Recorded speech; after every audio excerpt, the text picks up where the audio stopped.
Okay, Andrew.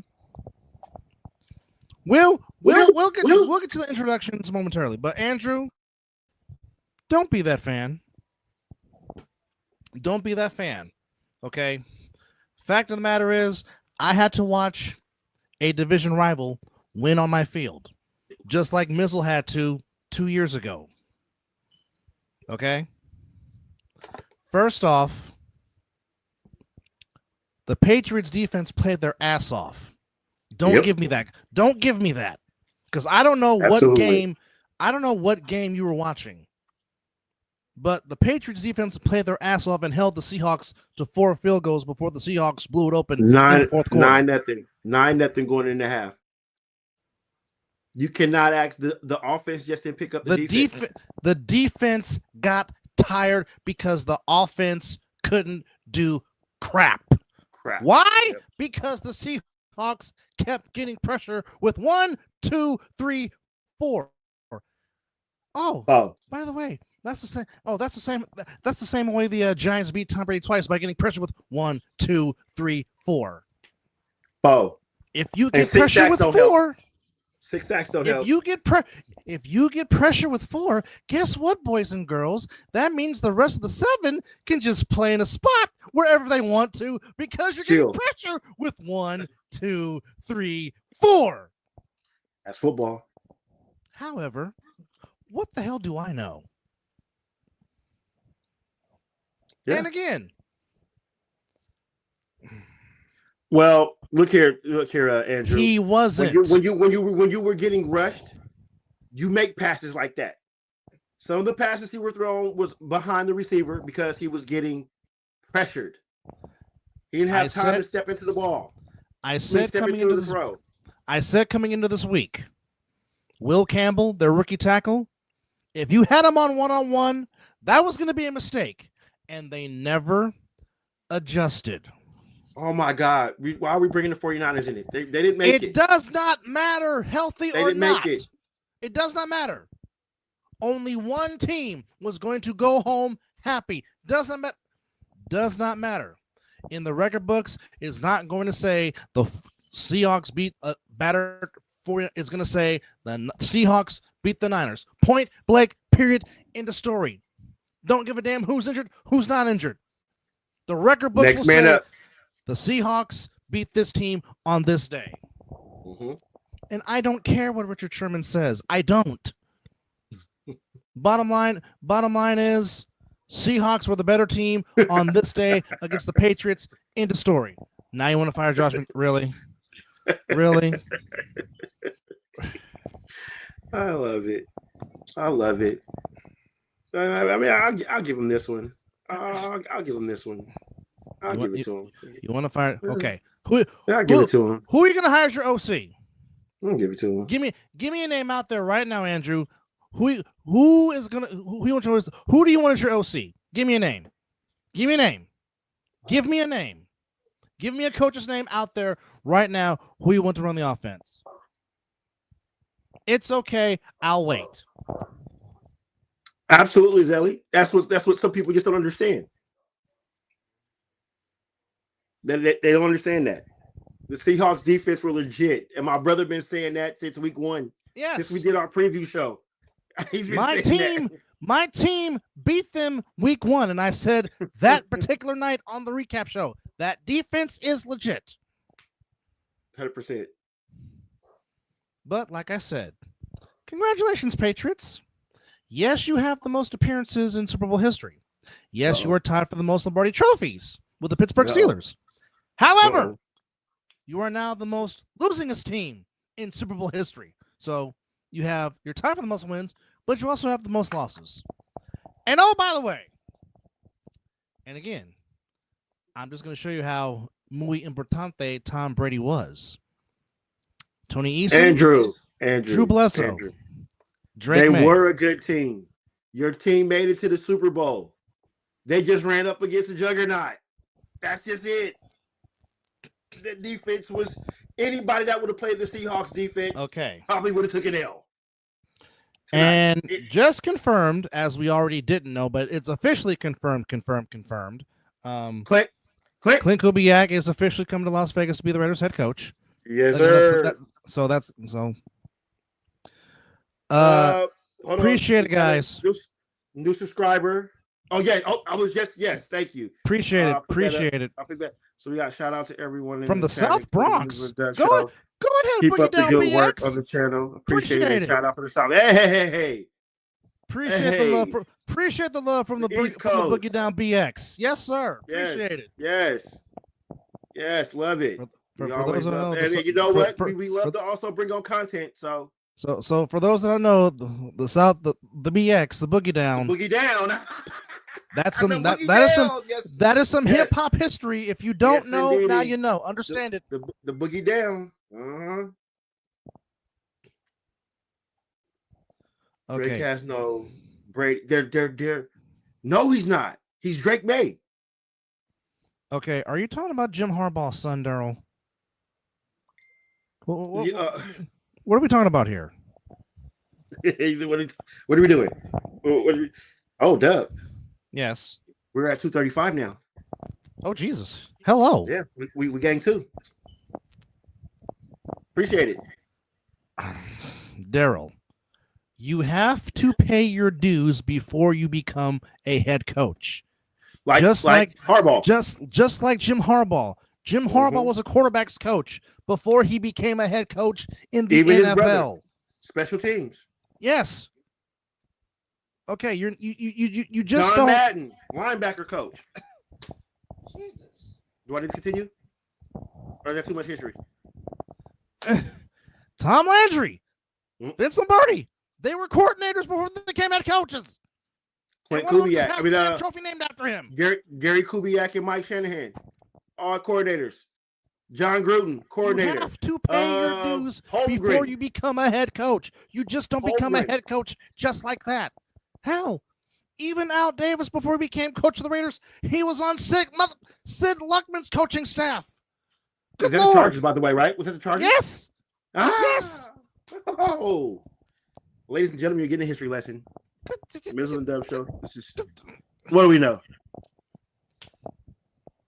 Is it possible? Maybe. Again, when Mike Vrabel took the job, we knew the Patriots were going to be vastly improved. Oh, they are ahead of schedule already. Absolutely. They won a conference championship, for crying out loud.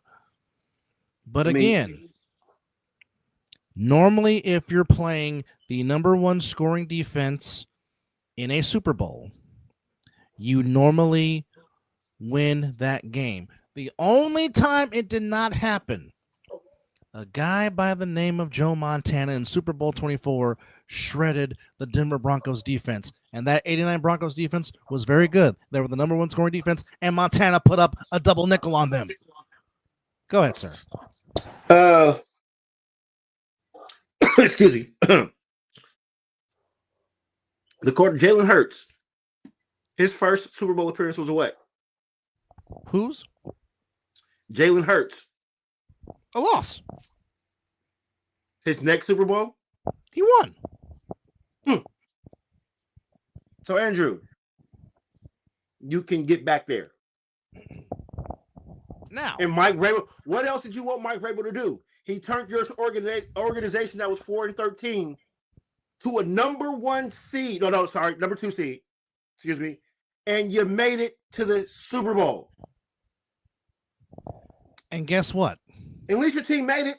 Look who I represent. Look who I represent. And guess what? And guess what? God, be happy. I'll even be bold enough to say this. If Bo Nix and the Broncos beat the Patriots, I don't think the Broncos are beating the Seahawks either. I agree. Like I just said earlier, I think whoever ran up against the Seahawks defense, we're going to get that business. Again, number one scoring defenses all time playing Super Bowls. The record is now 9-1. Joe Montana is the only one that said, "Hold my beer." Oh, see, don't get Dub started on this quote right here, Zelly. Don't get Dub on this one, because this is what Deebo Samuel and Ayuk couldn't do in the Super Bowl. And I have people in my fan base that want them back, and I'm like, why? For who? For what? Did you not watch Super Bowl 58? Steve Spagnuolo, so did I. Steve Spagnuolo had them both on an island, daring the both of them to beat their quarterbacks in one-on-one coverage, and they could not. Couldn't get away. You don't believe me? Go watch the All-22 of Super Bowl 58, then come back and talk to me. Now, Andrew, I will agree to this. You get there to win.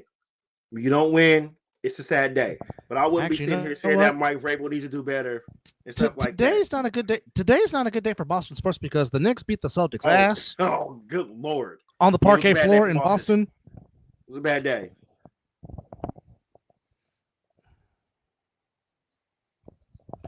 Well, not just that. Pat Mahomes got his BFF back in Eric Bieniemy to run the offense. Yes, indeed. So if you were annoyed by the Chiefs then, you're going to be annoyed by the Chiefs in 2026. Yeah. Stop it with the refs. Oh my God. Stop it with the referees. So the referees made Christian McCaffrey fumble? Yep. The referees made Chris Jones come free and Brock Purdy had no time to throw in overtime. That's the ref's fault. It's the referee. It's the referee's fault that they couldn't even attempt a field goal after the interception. Stop it with referees. Missed calls happen in every single damn game. Hell, a few happened in this game, even though it was a clean-cut call game, if you ask me. But a couple of human, and they can't see everything. At the end of the day, you have to play through that. You have to play through missed calls. Have to play through that. And the Niners did, and they lost. But we're not sitting here talking about the Niners. We're sitting here talking about the Seahawks and the Patriots, and the Seahawks winning the Super Bowl. Yes. We're not living in the past. Yeah, exactly. They never forgot. Beef up their offensive line. Yeah. Beef up their offensive line. That'll help. That's the start. Because Drake May was kind of, back there running for his life. Yeah. He couldn't step into some of his passes. Yeah. It's the reason why some of them were behind. Sure up the offensive line. Because realistically, Booty's a good receiver. You know who Stephon Diggs is. Stevenson and Henderson are good backs. Who cares about what Vegas had in the sports books? I don't give a damn. I don't. Well, no. The only team that doesn't suck is the Seattle Seahawks. Why? Because they have what everybody wants, and that's Lombardi. What you play for. That's right. Like I said, only one team gets to be happy. 31 will go home disappointed. And the only team that does not go home disappointed is the Seattle Seahawks as they win their second Super Bowl. As they win their second Super Bowl in their franchise history, beating the New England Patriots 29-13 in Super Bowl 60. And by the way, hi, I'm Dub. That's Mizzle. And this is the Super Bowl 60 recap show as the Seahawks, again, the old cliche goes, offense may sell tickets, but it's the defense that wins. That's their franchise name. I'm not going to be petty like you. Unlike you, I will be professional and call them by their name, by their actual name. Do I like the fact that they clinched on my home stadium? No, I don't. But it's the reality. They won the Super Bowl in Santa Clara. Yep. That's just the bottom line. Okay. Yeah. See, a lot of they missing that. They won. Yes. Just like Vegas won when the two teams that I don't give a hot damn about was in my stadium. But now they should turn that money because they need to go back to Candlestick Point because there's still nothing but grass and dirt there and build a stadium right there. They're not with all that money. That's what they need to do. They're not leaving, bro. Come on now. Come on now. I know they're not because Jed York's a jackass, but that's I can do a whole show on Jed York being a jackass, but we can do that for sure. that's here nor there. The city of Santa Clara and the county of Santa Clara would have to do that. Okay. Can we just stop with the excuses, man? Your team plays. They Somebody has to take an L. Look, this is coming from somebody that does not seen winning in his organization for damn near 20 years. Zelly, because the NFL makes sure it has the greatest amount of sod for a Super Bowl. Yep. That is one. I mean, that's why for a long time, George Toma, the turf god, was always making sure that the turf was on point for the Super Bowl. Wait. I think the last grass that looked good on Super Bowl was where? In Vegas? Yep, because they use grass. Natural grass. Yeah. It gets water and all that kind of stuff like that, you know. Well, I mean, what could Will Campbell say? That's his God-given right. Maybe he maybe he was choked up because he just lost the Super Bowl and he didn't want to be on camera boo-hooing. Now, you know? I'm pretty sure he has no problem paying the fine. Yeah. But again, Marshawn Lynch didn't talk to the media after Super Bowl 49. Hence the reason why he didn't get that football down at the 2-yard line. Nobody made a big fuss about that. Because he was going to be the MVP. And speaking of the MVP, Kenneth Walker becomes the 9th running back. Got it right. To win Super Bowl MVP and becomes the first running back to win Super Bowl MVP since Terrell Davis in Super Bowl 32 for the Broncos. Now, the dancing was fantastic. The dance was fantastic. Let me say this about Benito in the halftime show. As it was the last 4 Super Bowls with Dre, Rihanna,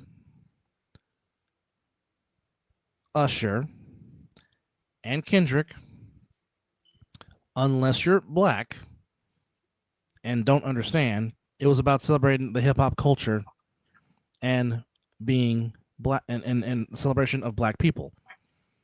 Okay. Now, in regards to Benito, unless you're Latino, you won't understand. Benito was representing his culture, the pride of Puerto Rico, and what it is to be a Latino in America, and celebrating the Latin countries in South America. Okay. And all points in between. Now again, let me play devil's advocate. Play devil's advocate. Okay. Then how are we supposed to understand and try to know his culture if we can't understand what he's saying? Valid point. Valid point. No, you make a valid point. I'm not speaking in the case of you because you understand him representing his culture. Yeah, all that stuff. I know a little bit of Spanglish. Yeah. So I know a little bit. You're not coming in with a what's the term I'm looking for? Not the wrong mindset. Yes. Is that what you're trying to say? Coming at looking at it in the wrong content. Yeah. Yes. Yeah. White America. That's who wants to watch him. Oh, which by the way, I got it. Which by the way, they had streaming issues on YouTube trying to even show the damn thing. So, hey. Hey, look here. I'm gonna be honest. I did not know who Benito was until he came into my weekly soap opera, which is wrestling. And I started to get to know more about him because I'm like, okay, if I'm gonna be watching this guy weekly because he's gonna make it all the way to WrestleMania, let me find out who he is. Didn't know a single song. Still can't tell you a single song. But if that man was out there representing his country, his culture, hey, I just wish I could have understood what he was saying so I can know what he was talking about. That's all. And not to mention Pedro Pascal, aka Mr. Fantastic. Cardi B was there. Yeah. Jessica Alba, Karol G. There was a lot of Latino representation in 100%. There. Yeah. And plus they were close to San Jose too, and we know what's down in San Jose. Yeah. And not to mention, hell, Lady Gaga covering a Bruno Mars song. Kudos to Lady Gaga. You know what? That was nice. And for her to be hitting the cha-cha out there with him too, you know what I'm saying? That was nice. That was nice. Zelly, you do know he's like R. Kelly in regards to Kid Rock. Yeah, nobody wants to. Yeah, he likes the youngins. Yeah. I mean, I get it. You're from Detroit. I get it. I do. Stand up. I get it. Stand up.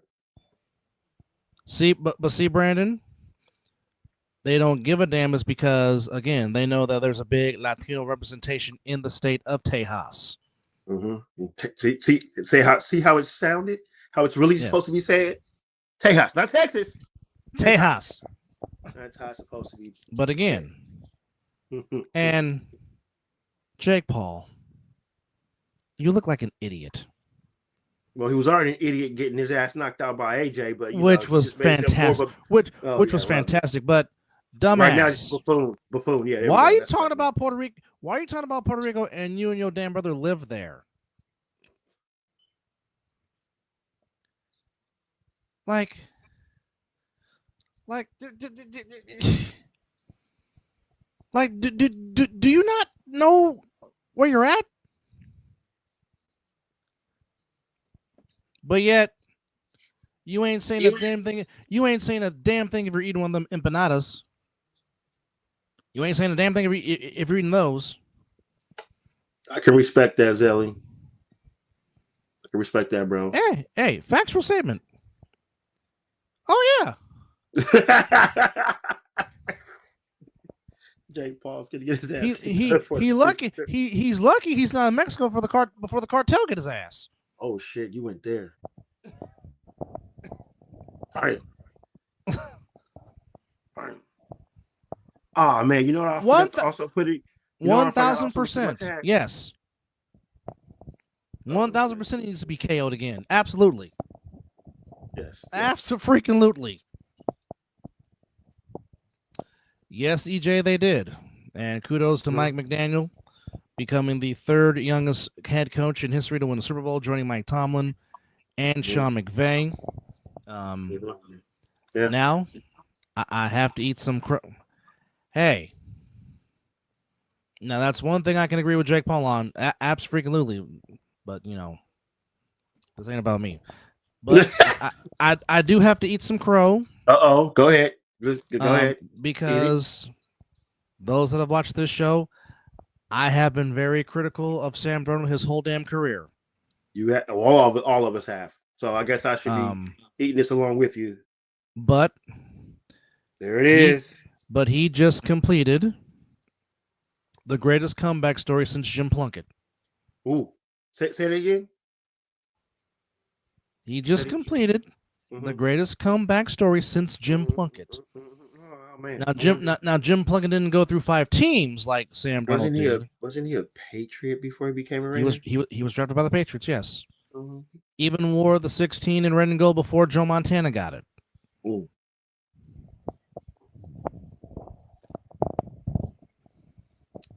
Because it's not a warm climate city in February.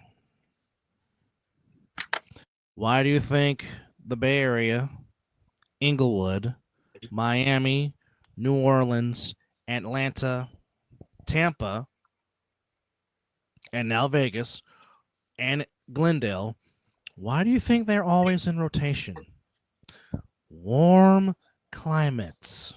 Yep. I think grass too, right? Grass? Yeah, most of that's grass with the exception of New Orleans. Yes. But Inglewood got grass? No, it's turf too. I'm sorry. Although it looks like it's grass. But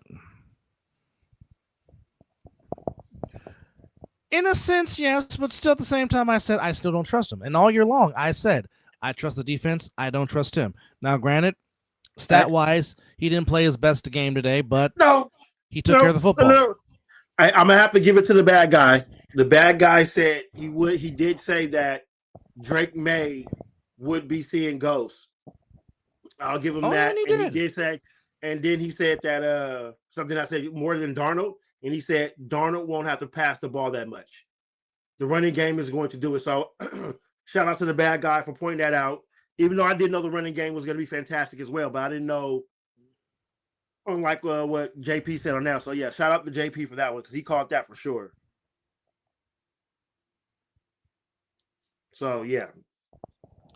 It just goes to show you that sometimes finding the right fit. And he did not want to leave Minnesota. Nope. He didn't want to leave the Vikings, but the Vikings gave up on him. And now the Vikings are kicking themselves in the nuts because now that could have been their title per se. And here is the irony, folks. Sam Darnold was the 3rd overall pick in the 2018 NFL draft. Yes, he was.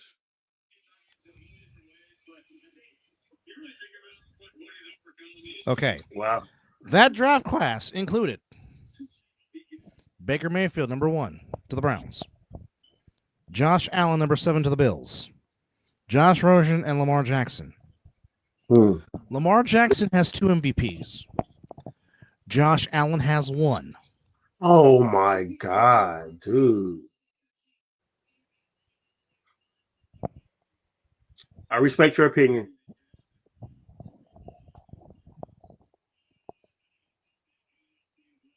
Well, I respect your opinion there, Sombrero.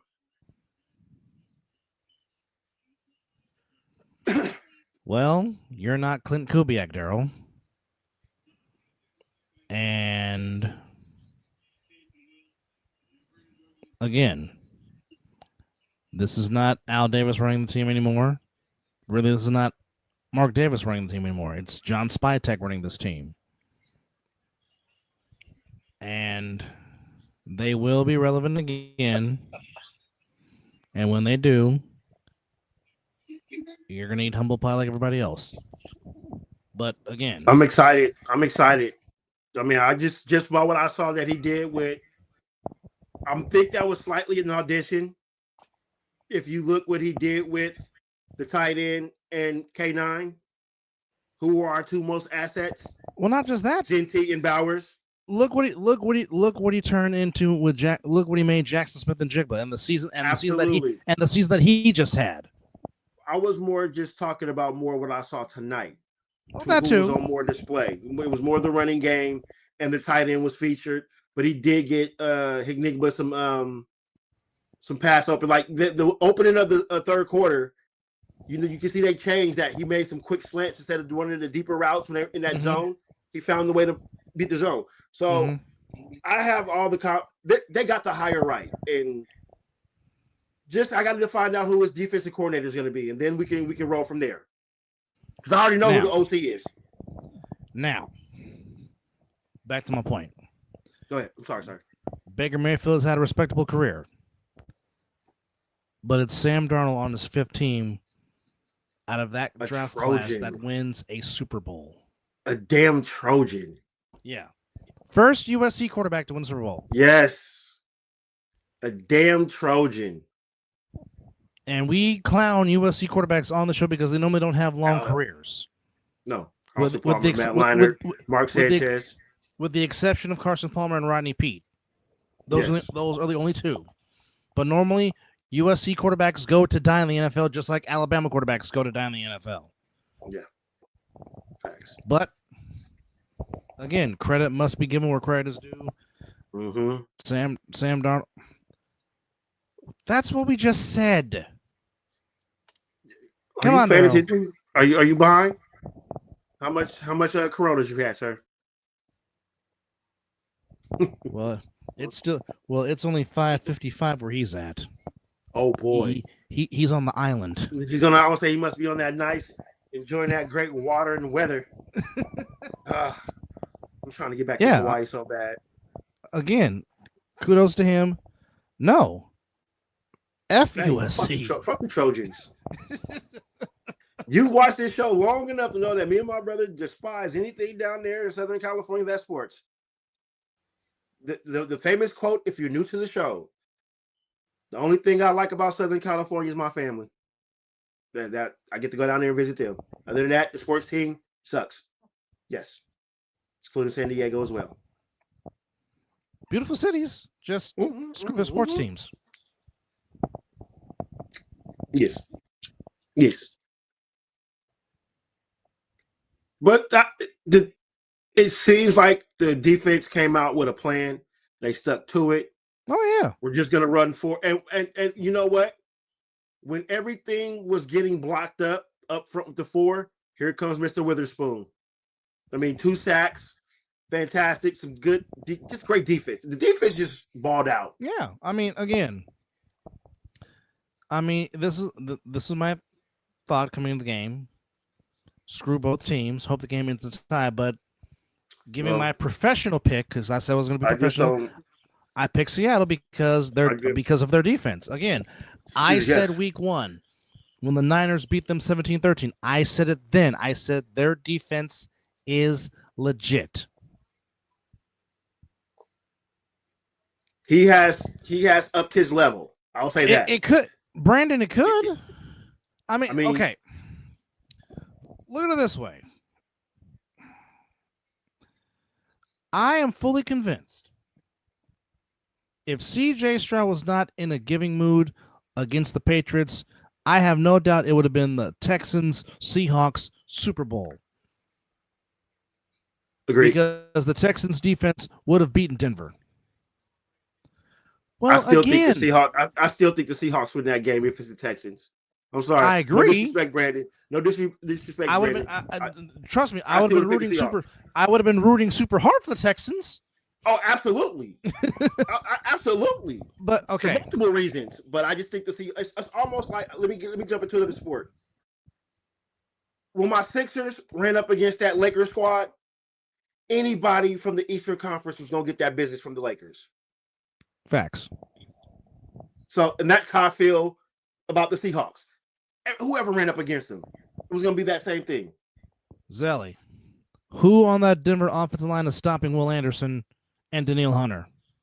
Yeah, your offensive line ain't all that spectacular. Especially if Stidham was the quarterback still in that game. Come on, yeah. Now. It would have been way worse. The sack total would have been damn near as about as what the Seahawks did. Okay. Let's just be real. Daryl, credit has to be given to Mike McDonald and John Schneider because they actually hit on their draft picks. Same thing with Les Snead and Sean McVay and Inglewood. They hit on their draft picks. Now Kyle Shanahan and John Lynch know we need to hit on these draft picks because 2 teams have one-upped us in our division. So now they know they have to hit on their draft picks. Otherwise, we'll be having the same conversation again. Brandon, here's the thing, and you know this as well as anybody. He wanted to be a head coach, and he was going to get calls regardless. He was going to branch out and leave anyway. Absolutely. Just some people want to get that experience, and that's just what it is. Mm-hmm.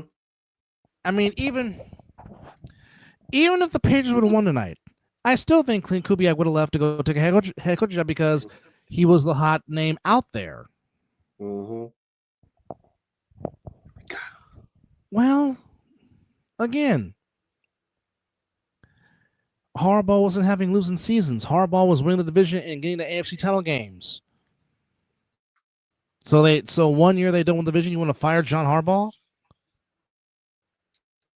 Oh man. You got to give these coaches at least 3 years, man. That's just look at my organization. Just we fired coaches 1 year, year and a half, right in the middle of the first time in the season. No consistency. Yeah, and now he's in East Rutherford, New Jersey, trying to reestablish the Giants brand of football, which I think he'll do that. Because he's the right guy for that market. Mm-hmm. Depends on. It's tough in this era of football because of free agency. The Seahawks team is going to be different because again, you got people that are free agents, and you can't keep everybody, and you can't pay everybody. Yep. Well, I don't know. The way that it depends on your salary cap. Because it just keeps going up. It keeps going up. That too, but I mean, you have so much cap space. I mean, obviously the Seahawks have to be favored.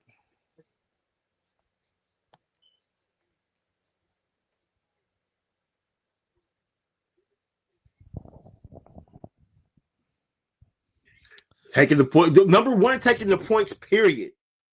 No matter who the quarterback is. Well, Sean McVay has to have nightmares about that for the rest of his life. because I crucified him live saying, why are you not taking the points? Mm-hmm. But again, and this is just my opinion, Bo might have been running for his life against that defense. And that's no disrespect to Bo Nix. Yeah. But again, I've watched the Seahawks defense all season long. Again, when you can just get pressure with just 4, it is amazing what the rest of those 7 defenders can do. They can just sit there and just sit there. And that's pretty much what they did. Drake May had no time to throw the ball at all tonight. He did not. No. That's just good pressure up front. And like I said, Will Campbell kept getting abused. Oh. Okay. And I think, who was it that made the point? Somebody made a point that said, well, or who was it that made the point? Somebody on the pregame show said, okay, if I'm playing Myles Garrett, it's very simple. I'm a double team him and chip him because I'm not gonna get pressure from anybody else. But Seahawks defense, there's not one person on that front line that you can chip and or double team because somebody else is gonna win on one-on-one coverage. That's like okay, I'm playing Steelers. I know I need a double team. Number 75, Mean Joe Green. But good luck trying to block LC Greenwood and the others. Good luck with that. Indeed. Now, that's true fact.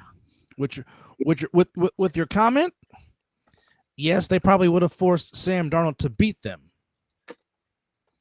Now, I definitely think it would have been I definitely think the game might have possibly been a lot lower scoring. But again, we'll never know because unfortunately, the Broncos were robbed of their starting quarterback. Mm-hmm. And again, it came back to haunt them. But again, I go back to tonight's game. Yes, the final score will say 29-13. Yes, the Seahawks dominated from start to finish. No question about that. But I really think the score really did not dictate the game because the score was 12-0 going into the fourth quarter. Yeah. Yeah.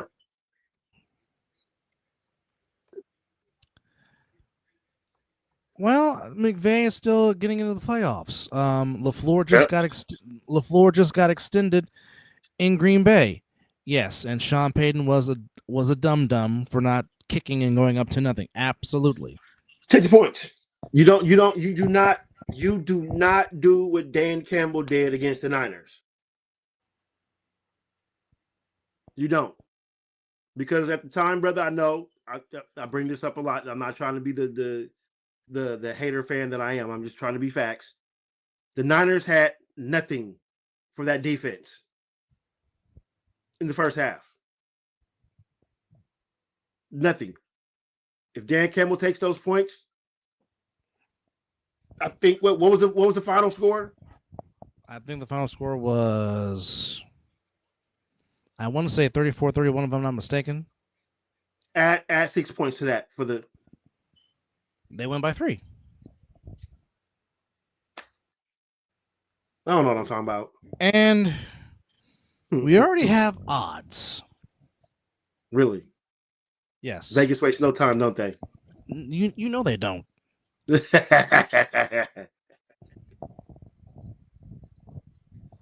Everybody is the new coaching style the next year. That's just how it is when you are the flavor of the month.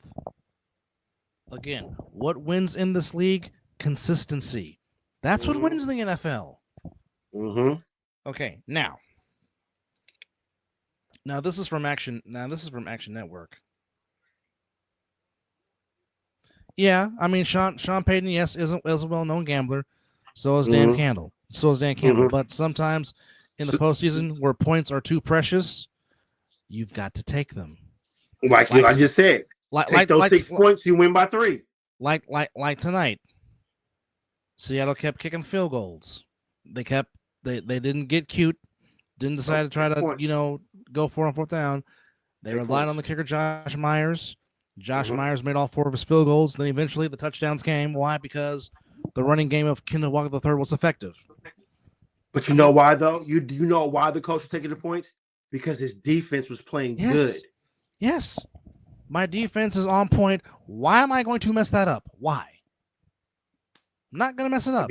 So if we're kicking another, if we're kicking another but threes, that's fine. My defense is playing lights out. I'm going to let them be.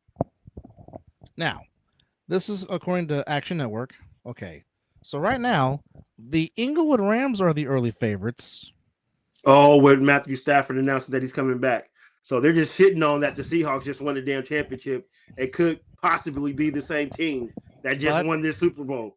But I would just say this, though. I wouldn't be shocked, though.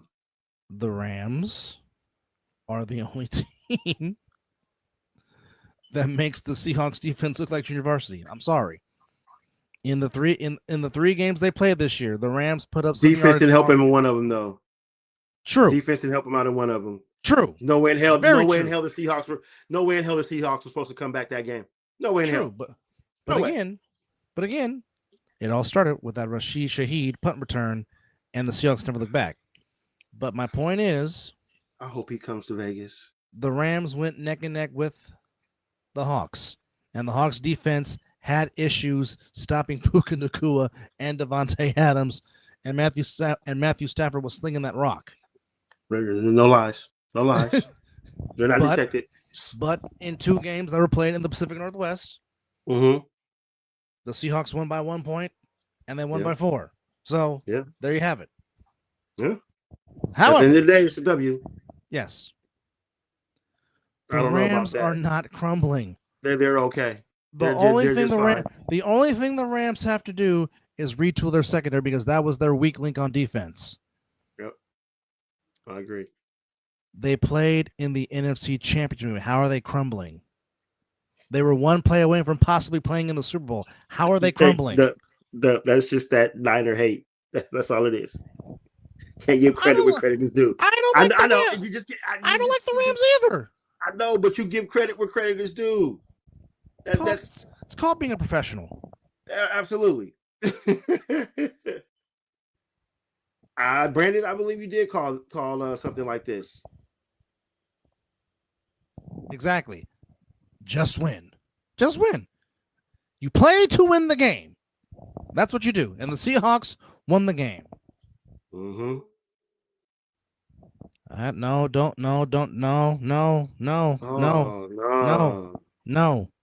No.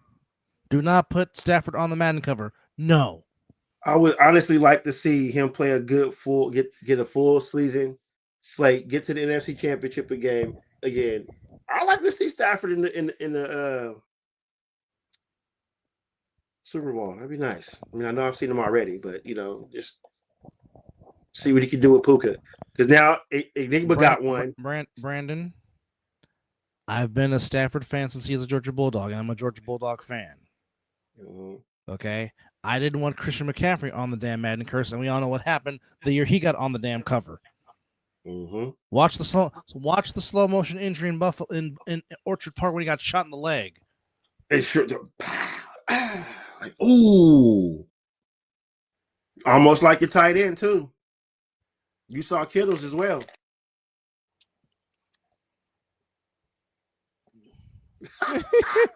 Because she can't cover shit. Her man, Glazer and her just, and they're not backing down. Even when Max came out and said it. It's ridiculous. All right, so the Rams are at plus 900. The Seahawks have the second best odds at plus 924. And the Bills are at number 3 with plus 1100. Ravens and Eagles ran out the top 5 at plus 1248 and plus 1400 respectively. Wow, they're still giving Ravens a shot, huh?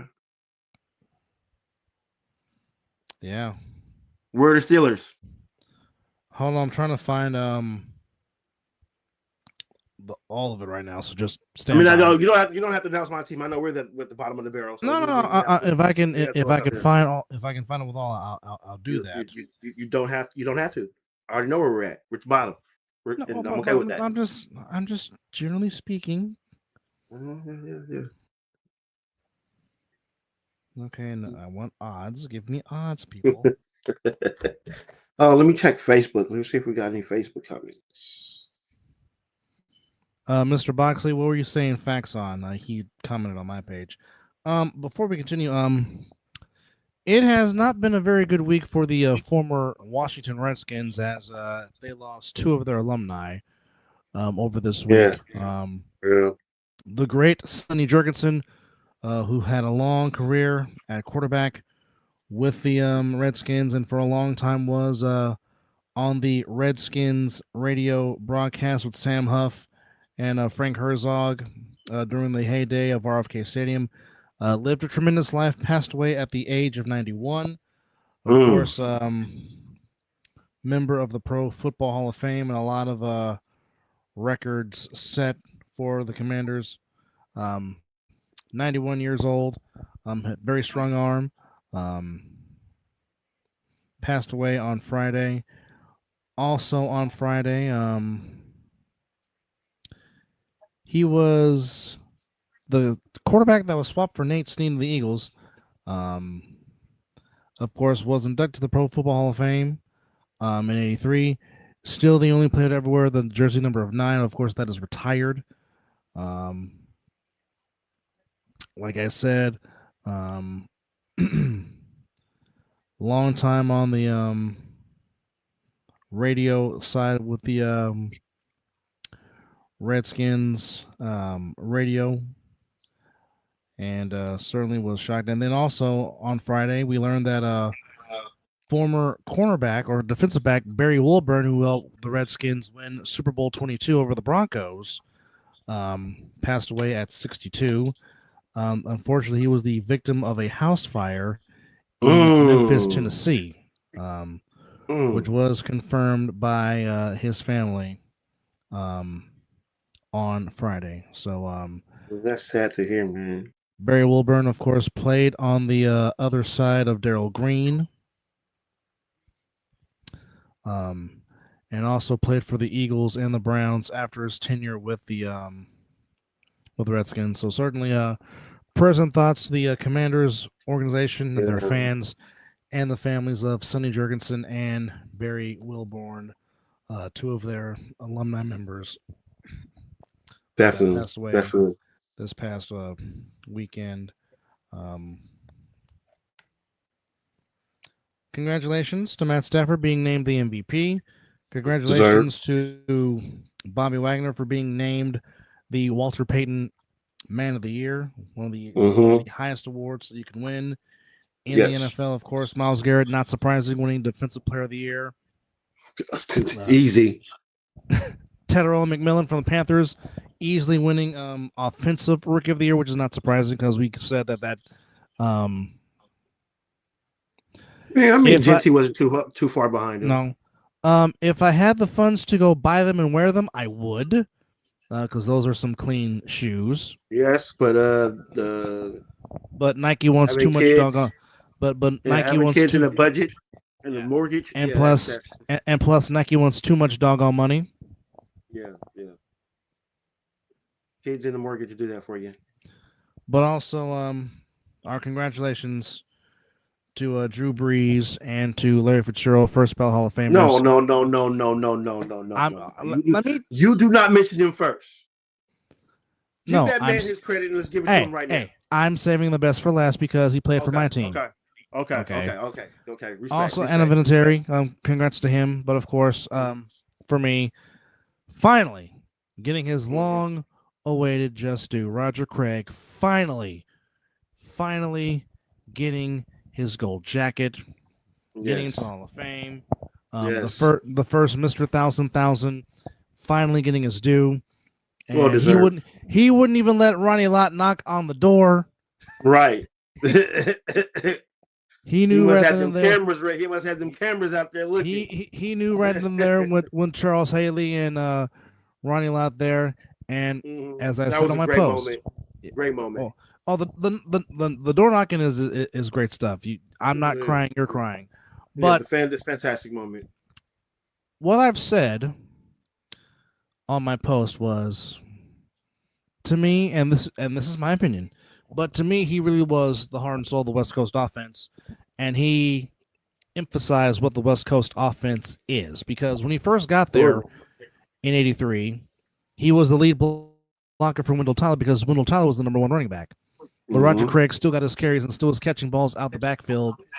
And again, if it was not for Joe Montana's performance in Super Bowl 19, Roger Craig could have been the MVP of Super Bowl 19, running and catching and being the first to score 3 touchdowns in a Super Bowl game, which, of course, Jesus and Cleats would to do that 2 more times in a Super Bowl. Yeah. Out of the 8 touchdowns that Jerry Rice scored playing in 4 total Super Bowl games, which some of his records still stand. Hence why Michael Irvin gave him the name Jesus and Cleats. 100%. But I digress. But also congrats to Luke Kuechly, the 5th member, joining the Pro Football Hall of Fame, as they will get their gold jackets later on in the summer in Canton, Ohio. But just for me, we no longer have to do a show talking about why Roger Craig is now the doggone Hall of Fame. He's now finally in. Man, you know what? We should find clips of that and send it to him. I'm serious. I know you are. Even me wearing a Raider jersey, sitting here like he wore a Raider jersey too, but he was more of a Niner than he was a Raider. But he deserves to get in the Hall of Fame. That's travesty.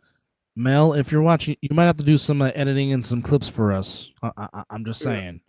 I need to find all those clips that we've advocated for this man to get into the years. When the Mizzle and Dub show started, I think we did it year 1. Yeah, we might have done it year 1. I'm pretty sure we have mentioned Roger Craig a few times on this doggone show about getting him into the Hall of Fame. But he's in. Glad he's alive to do it too. Yes. Because Lord knows we have talked about Tom Flores. Then he finally got in. Yes.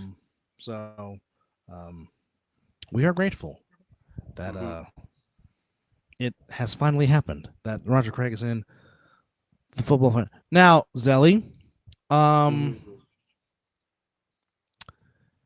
he could benefit playing with Curry and playing with Steve Kerr, but you just signed Pat Spencer to a full contract.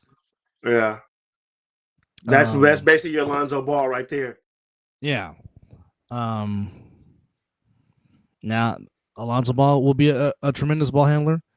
Does get you assists. Can occasionally knock down the shot when you need it, but I mean, I don't know. You just have to see, because words are now there that I thought he got picked up by somebody, didn't he? No, I don't know. But I mean, to answer your questions, I'm like you. I'm 50-50, but I just want the Warriors to get to the All-Star break. Reset, get to the All-Star. Reset, get to the All-Star break, and then see how Porzingis fits with this team. Because they're saying that the goal for him is to play after the All-Star break. So, more rest. Which, of course, next week is the All-Star game. So we go from the Super Bowl to the World versus USA, which I do like the concept. I'm intrigued. The commercial got me. I'm intrigued to see USA versus the World. Now, hopefully, that's it. It's gonna be fun. Now, hopefully, they would play it like the old school guys and play defense and actually get out there and get it, because, well, I mean, let the All-Star game be what it used to be, which was the world's greatest pickup game. Absolutely. Now, I want to see back and forth, play some defense, and go one-on-one. And, don't be like LeBron when Kobe calls you out, talking about let's go, man up, and LeBron didn't do it. But that's also another story for a different day. However, I mean, DeMarcus Lawrence gets his first Super Bowl ring. Cooper Kupp gets his second, and it's even sweeter for him because he does it in his home state. Yes. So there's that. Yeah. And also, congrats to North Dakota State. Yes, it is. Jumping from the FCS to now the FBS, as they will now join the Mountain West and paying $12 million to do so. So that's going to be interesting. That's serious. That means they want it. No, he said he wasn't. He even said he's not going to go pro. Yeah. He loves where he's at. Yeah, he loves coaching the college ranks. Just like Deion again said this past weekend, he ain't coaching the NFL. No. They'd rather coach the kids. There's just some people, and plus, I don't think Signetti's personality would fit the NFL. Well, I just don't. I don't see that. I just don't. But they pressured Drake May 19 times. Yikes. 6 sacks, 3 takeaways. It could have been 7 to 8, but they counted that as an interception. Yes. So, which it was. It was clearly an interception. It wasn't a fumble. But and go ahead and get the music ready, because here it comes. But Drake May, you are. Oh. Yes. Give me a second. I just caught what you were telling me to do. My bad. I was focused and I'm like, what the hell is this man talking about? All right, hold on. Okay, go ahead. You got it. But Drake May, you've had a good season. Really, you have. But today, your play, which led to the Seahawks' defensive touchdown, led you to be the Super Bowl 60 award winner of the Scott Mitchell Award for your play in Super Bowl 60. Which again, the Seahawks defense gave great pressure, but still, you blundered the ball in the air. And thus, you get the Scott Mitchell Award for your contributions in Super Bowl 60. Thank you. Thank you very much. And that music was brought to you by 17KD, aka the Super Dope Beat Maker. Also, I'll give a shout out to Little Big Brother because he also helped him with this beat as well. Yes. So it's a combination. Number 10 Forever also with his contributions to this beat, which is our music for the Scott Mitchell Award, if you will. Fantastic. Yes. But now the road officially starts to Inglewood, California, and Super Bowl 61. As now we will see who will make the trip to go to Inglewood next year. And folks, there are going to be some interesting decisions because next year, if I'm not mistaken, and I'm going to verify this. Hold on. Verification? Verification, yes. You don't need the commercial break? No. If I can just get my Roman numerals right, there we go. Folks, Super Bowl 61 in Inglewood, California is on Love Day next year. Valentine's Day? Yes. Oh, they fucked up. Oh, that is so fucked up. I don't think there's an official color logo scheme for the Super Bowl 61 logo. Oh, damn. As his internet must have just kicked him out. But putting the Super Bowl on Valentine's Day? Whoa. That's I don't know. Well, I'm good. I'm married to a person that would love to watch football on Valentine's Day. We watch horror movies on Valentine's Day. So, but Damn. Valentine's Day? Yeah. Damn. Yeah. There's going to be some decisions made on that day. Because, yeah. Well, as I said a second ago, good thing I'm a lucky man. Well, again, okay. First, let me put out this public service announcement, folks. First off, if you're in a relationship, Love Day is every day, not just a day set aside on February the 14th for those that have some more sense. Now, let's get out the way. Men, ladies and gentlemen, love every day, not just a day set aside. Because again, if I bring you something on May 21st, it should mean just as much, if not more, if I give you something on 2/14. No, that's not how this works. So, ladies, fellas, get your priorities straight. Love Day is every day, not February the 14th. So let's understand that right here, right now. However, that's great. I do have some bad news. Uh-oh. Now, yes, Super Bowl. Oh, your internet is giving us the business right now. Or it could be my end. He might go bye-bye. Oh, there he is. I hear him. There you go. Okay. All right. Yes, Super Bowl will be in SoFi, in Inglewood. Unfortunately, just like you couldn't stand Chris Collinsworth doing the Super Bowl, is it Joe Buck? Unfortunately, yes, it is Buck and Aikman, as ESPN and ABC will simulcast Super Bowl 61, which is the first time since Super Bowl 40 that ABC will be showing the Super Bowl, but the very first time that ESPN, the worldwide leader, will be broadcasting the Super Bowl. But yes, we are stuck with Buck and Aikman for Super Bowl 61 in SoFi in Inglewood next year. So you mean the driest broadcast in Daryl, I will ban you for that comment. Ooh. I've never went that far. I always called him his man, but I'll never don't you ever. I'm not gonna even put for that the on rest the of your life. Ever. I'm not mention that. Don't you dare compare me to that man. No.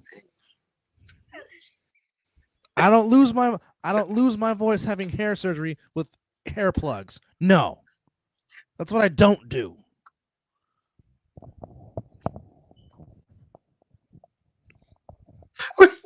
He lost his voice getting hair plugs.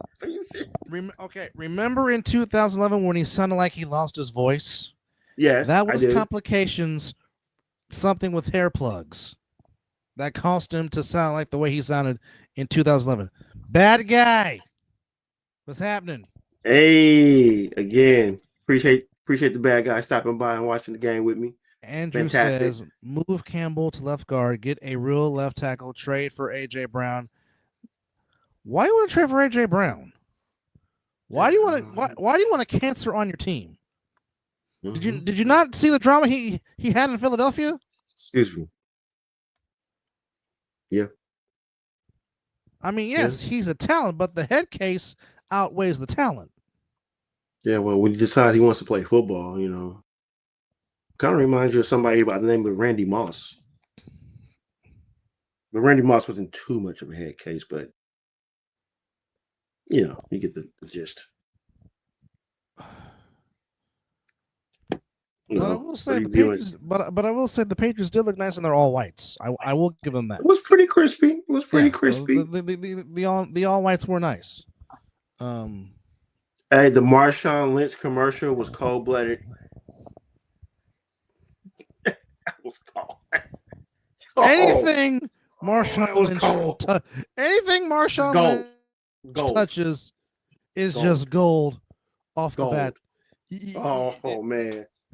I still need to go watch that movie he was in. Which one? I have not watched it yet. Which one? where he's fighting and kicking ass. Oh, that was when the guy was jumping the fence, the love movie, that one. Yes. Oh yeah, that was pretty good. He did good. He also did good in that movie with Eddie Murphy and what's his name? What's the dude's name? Had all the tattoos. I can't think of his name right now. Heck, that sounds like Lil Wayne and him drinking his lean. No, stop it. Where's the lie?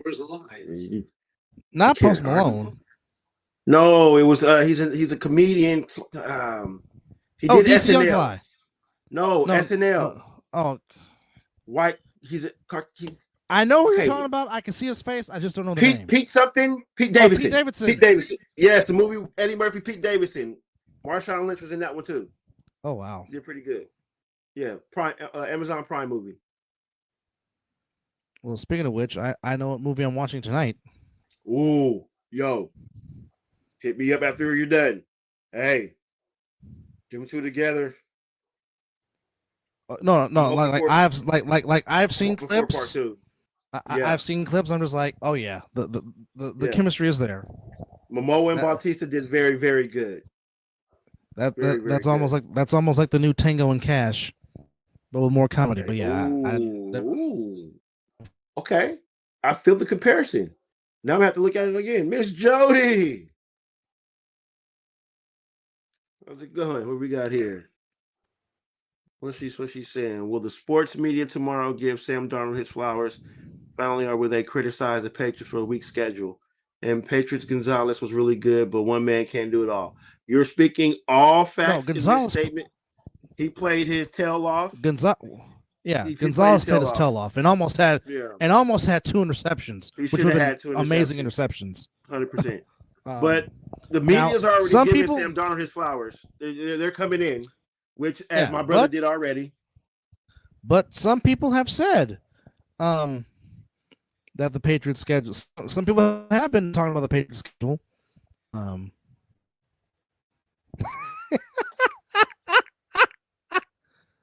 Daryl, I saw Den of Thieves Part 2 in the theater. Yeah, we all seen all of them. Enjoyed it very much. Both of them. Yes, fantastic movie. Yeah. If you haven't seen Den of Thieves, then I recommend you watch that. JP, we're not, but we're not doing the. He went out there and played. If he was hurt, then he should have been on the sideline, giving somebody else a chance to give them an opportunity to play the game. To win the game. I mean, you really want Tommy DeVito to. You really want Tommy DeVito to go in there and take.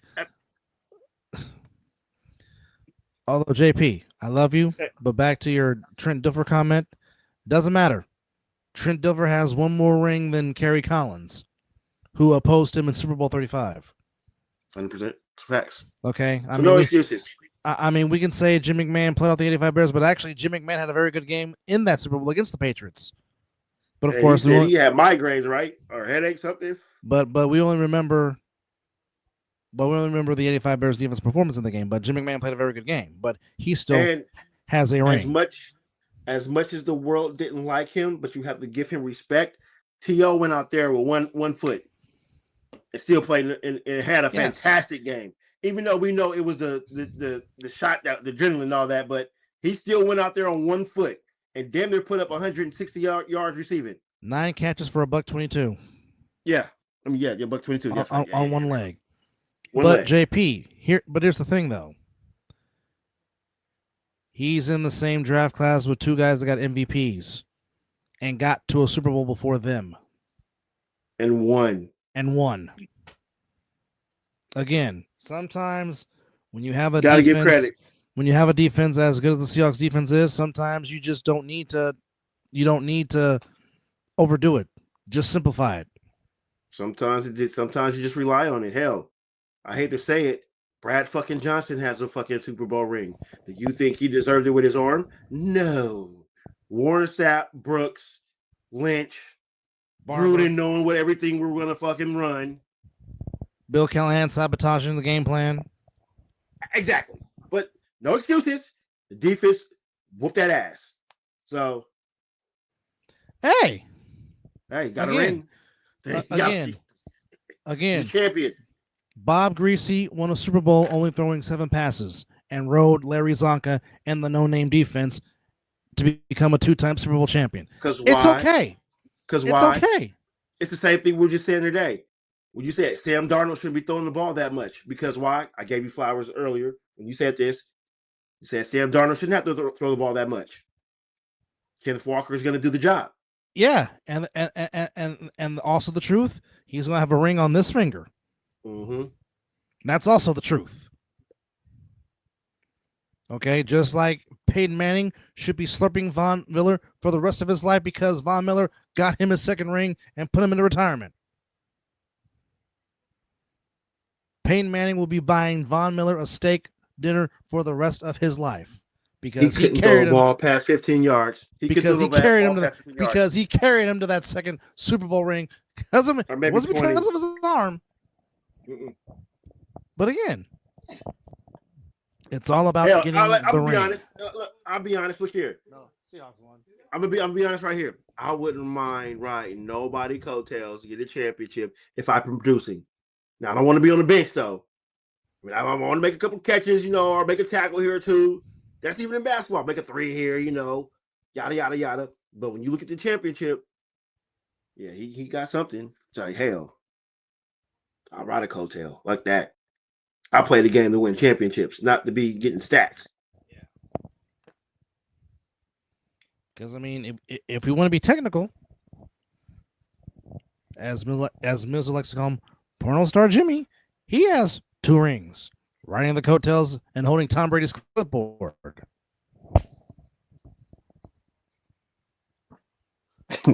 He ain't complaining. And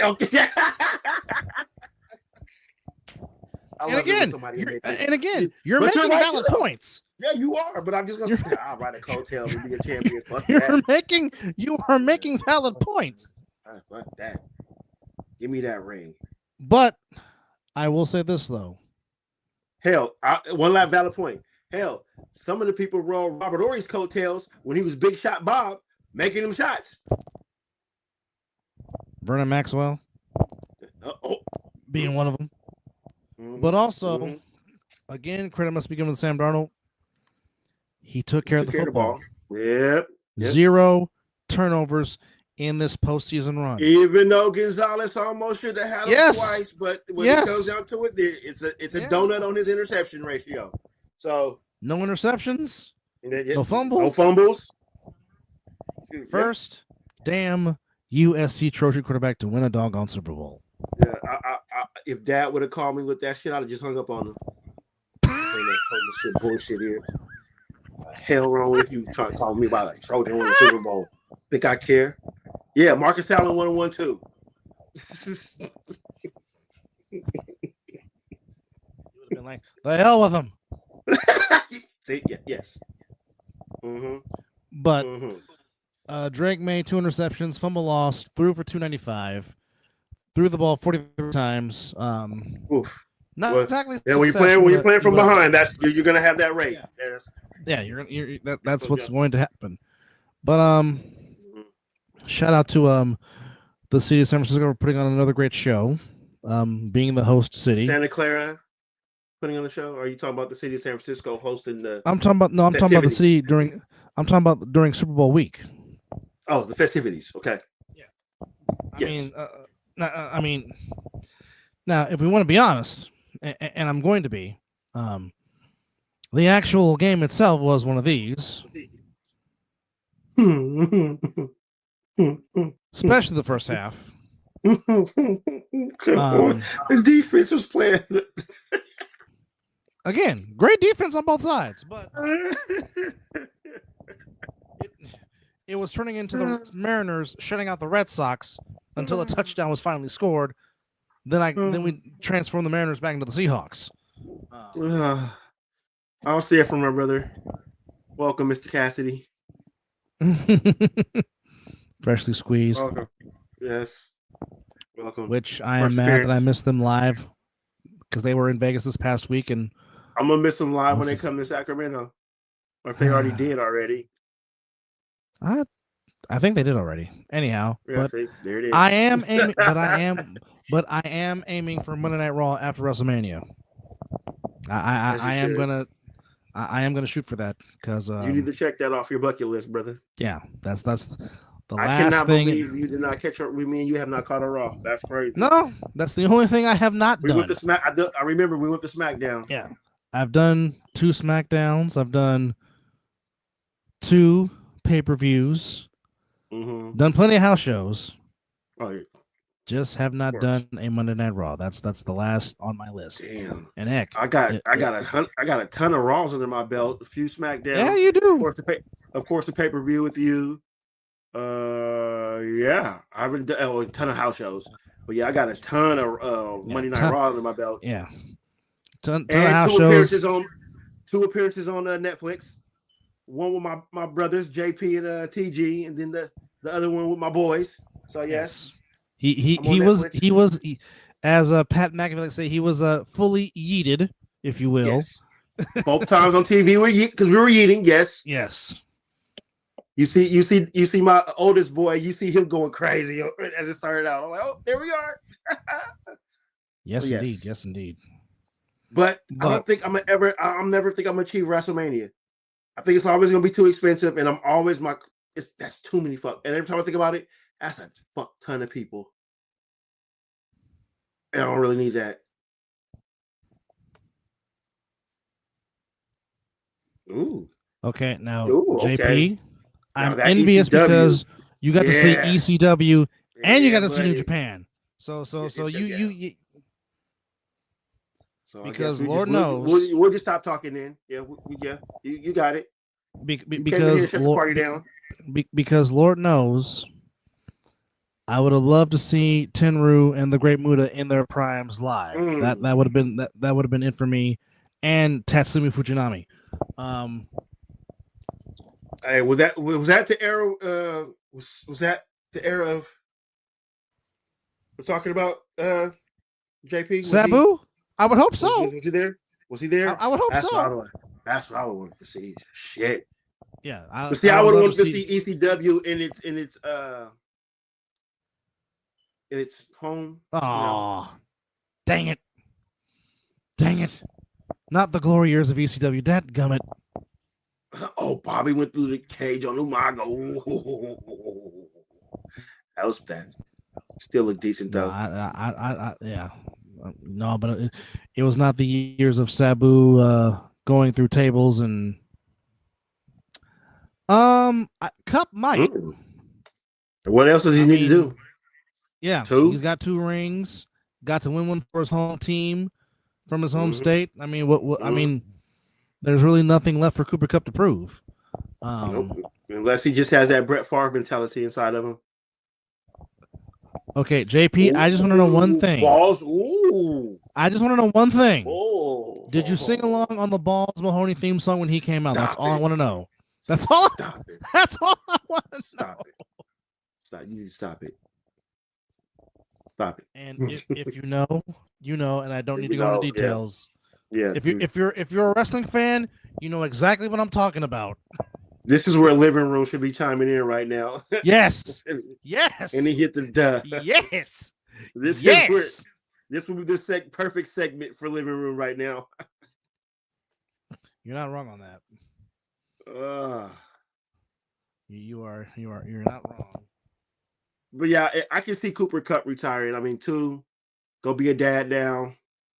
Go somewhere in the hills of freaking Seattle. Is it Yakima, where he's from? Yakima, yeah. Washington. Ooh, you know what? I need to get back on my diet. This is ridiculous.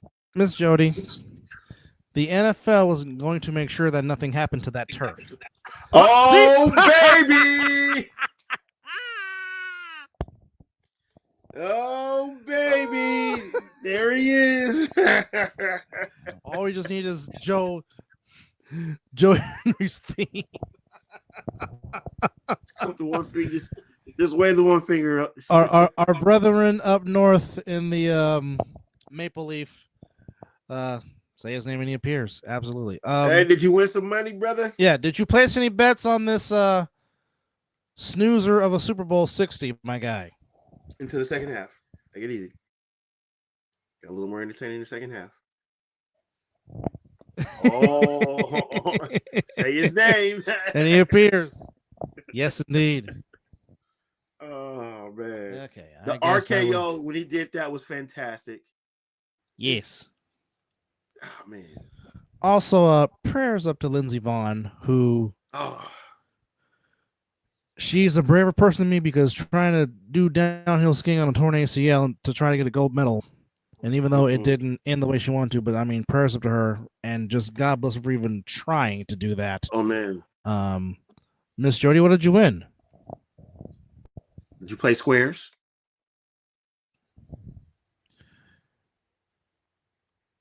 I'm clowning right now because on the side view, I'm watching NFL Network. On the side view, Michael Robinson looks like the Predator. You. Look here. Turn your TV off. Turn it off. You're supposed to be focused on doing the show right now. We're live. Why do you?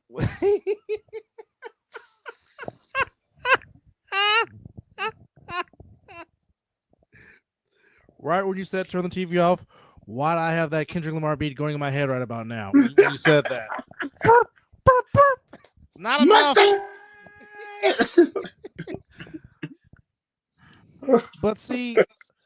But here's what's making me mad about the CFL. I do not like the fact that they're shortening the field per se. I'm not a fan of that. Really? No. I think we had this discussion before already. Yeah, that's not right. I'm not a fan of that. No. And they're moving the goalpost back? No. Really? Yeah. I'm not a fan. And no. And I think there was an article about someone saying that they're trying to be too American. Exactly. No, don't. We like different style of football. That's why we like watching the CFL because it's different. It's different. Yeah. But again, what the heck do I know? But don't change something that's not broken. Yes. Now, speaking of different kind of football, just a friendly reminder, folks, coming to you on March 15th is the return of no helmets, no pads. Yes. None. A whole lot of action. Again, March 15th. The A7 makes its grand return. The 3-on return makes its return. Yes. 2-5 will be playing on a team where we don't know. I can't wait for that announcement. Yes. Of course, but myself and Mr. Beer will be back in the booth at Matter Academy, calling the Stealth against OTT and the Insomniacs and stick with it to conclude week 1, as the Hunters will be in Los Angeles playing the Compton Accelerators. Then, of course, back east, we got the Inferno from Atlanta making their debut. And we also have BIC taking on the U, and, of course, the Animals taking on the Renegades, and the Heathens taking on the Thunder. So there's a lot of stuff coming to you on March 15th on AceNFL.tv. Just a friendly reminder. And in April, Mizzle will be making his return to the A7FL. Yes. They changed all the things about the game so they can expand to become the XFL. We're going to have cameras and cheerleaders in the locker room. Is that actually going to happen? Whew. Why? 6 sacks. Miss Jody says no cheerleaders in the locker room. She's like, no. I don't want it. I don't need it. Oh, wow. That is that is cranky insane. Well, now the fun starts now. We get the off season. Oh yeah. And off season, free agency. Yeah, we got the combine coming up, so this is Roger Goodell is never going nowhere. Although I think he did say that this will be his last contract. Yeah, I think so. And good riddance. All right, so I might throw a party the day Roger Goodell and Rob Manfred both retire. Well, then who's going to be the pony boy now for the league? I don't know. Hopefully, somebody that'll have some balls. Well, sir, you're being a little hard on the beef. We all know who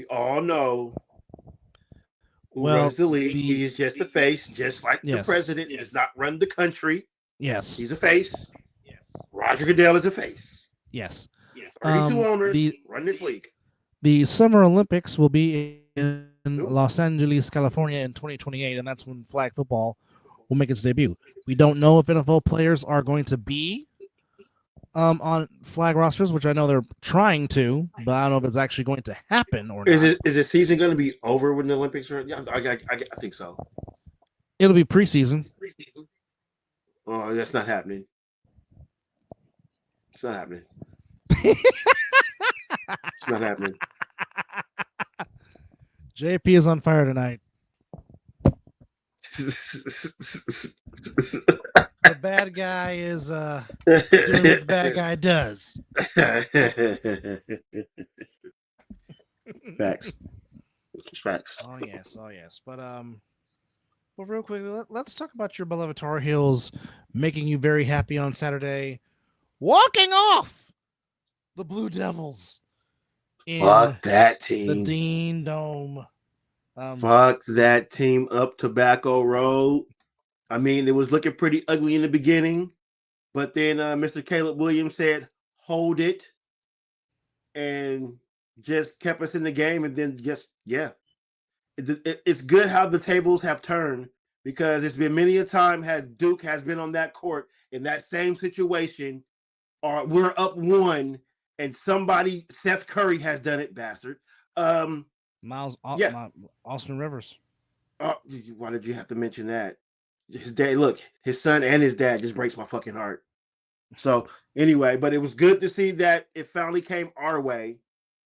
I mean, just tremendous. It was a great game. Didn't disappoint. I may not like Duke because it's in the DNA to not like them, but that was a fantastic. They never disappoint though. It's always a good game when it's always entertaining. Never the Blues get together, yeah. When the powerhouses get together, but it's always a good day when North Carolina takes out Duke. Oh God! It brings a good smile on my face. I totally forgot they used the Niners locker room. Who did? The Seahawks? Yes. Oh, so it's gonna smell like a whole lot of champagne. You ain't getting that shit out. Yeah. Hey, it still smells like that. Hey, ask Cleveland. Yeah.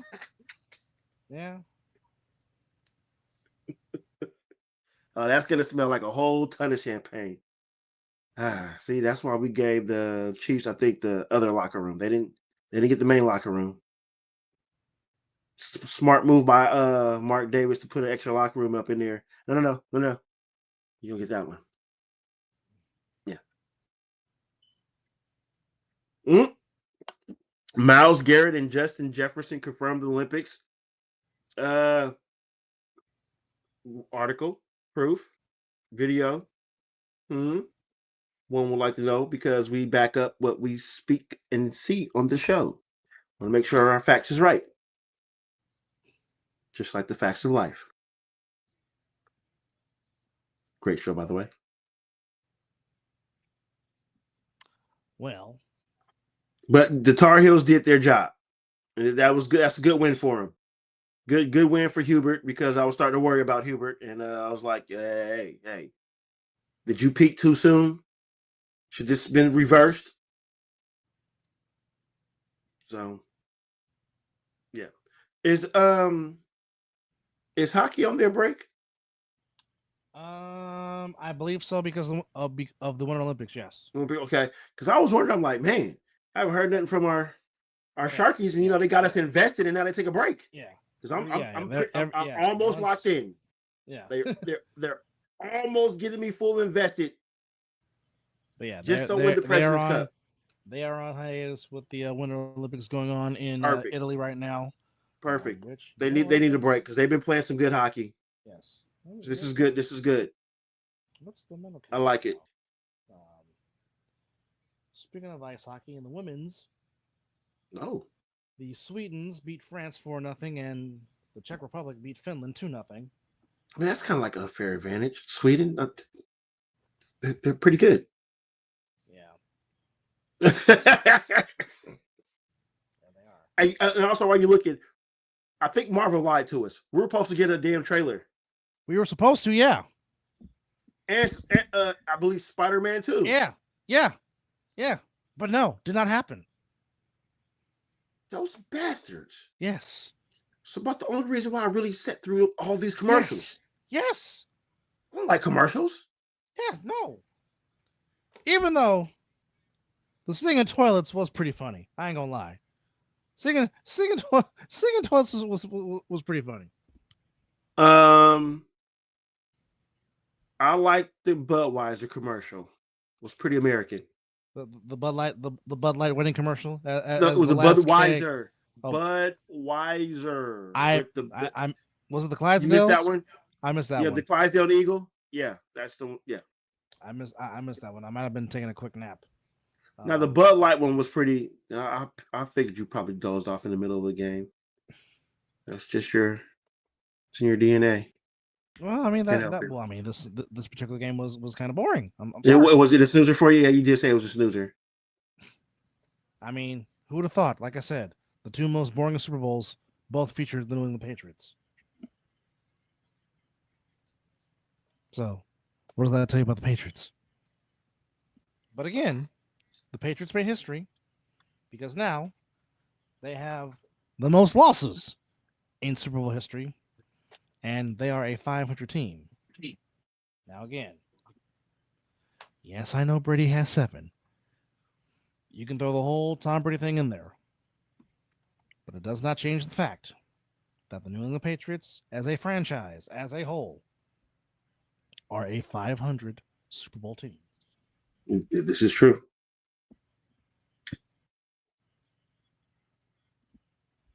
This is very true. So, I mean, it just is what it is. But we did have some scores on the hardwood floor tonight. And we will get to that. Hold on, wait a minute. Where are we at? We will run this. You want to do that after you announce that, and we'll take the commercial break. Well, let's do the scores now, and then we'll take. That's what I mean. Yeah, and we'll be back with a guest. So, real quickly, in the association today on the Super Bowl Sunday, as it's a big day. Only 4 games. But the Knicks. Bro, you see that? Wait till it gets focused. I mean, I didn't mean to cut you off. Oh, the jersey. Oh, that's a Sean Alexander. Oh, so the Knicks beat the Celtics. Knicks beat the Celtics. Did they? 111. I'm happy but sad. The Knicks are 9-1 in their last 10 games. I think I hit the Celtics more though. As Brunson had 31 points to lead the way for the Knicks. As the Knicks and Celtics now have identical records at 34-19. Also, we had the Heat beating the Wizards 132-101, Raptors beating the Pacers 122-104, and the Clippers beating the Timberwolves 115-96. That was your action on the hardwood floor. But also, not to mention, we do have returning this year is the World Baseball Classic. Yes. So, where's it being played? I know there's going to be some games being played in Mexico, Arizona, Miami. I don't know if it's making its return back to the big phone booth in the city. But all that. I was hoping for some overseas games because I could come home and watch it. Oh, there'll be plenty of those. There'll be some games airing in Japan at 3:00 in the morning when you and I both. There we go. See that. Oh, yes, you might actually really get us on the late night edition. There will be some games being played at the Tokyo Egg Dome in Tokyo, Japan. Our first game will be Chinese Taipei against Australia. That's on March the 4th. Bring that shit. 5th. Bring it. Yep, we got a 2 a.m. game between the Czech Republic. Yes. And Korea.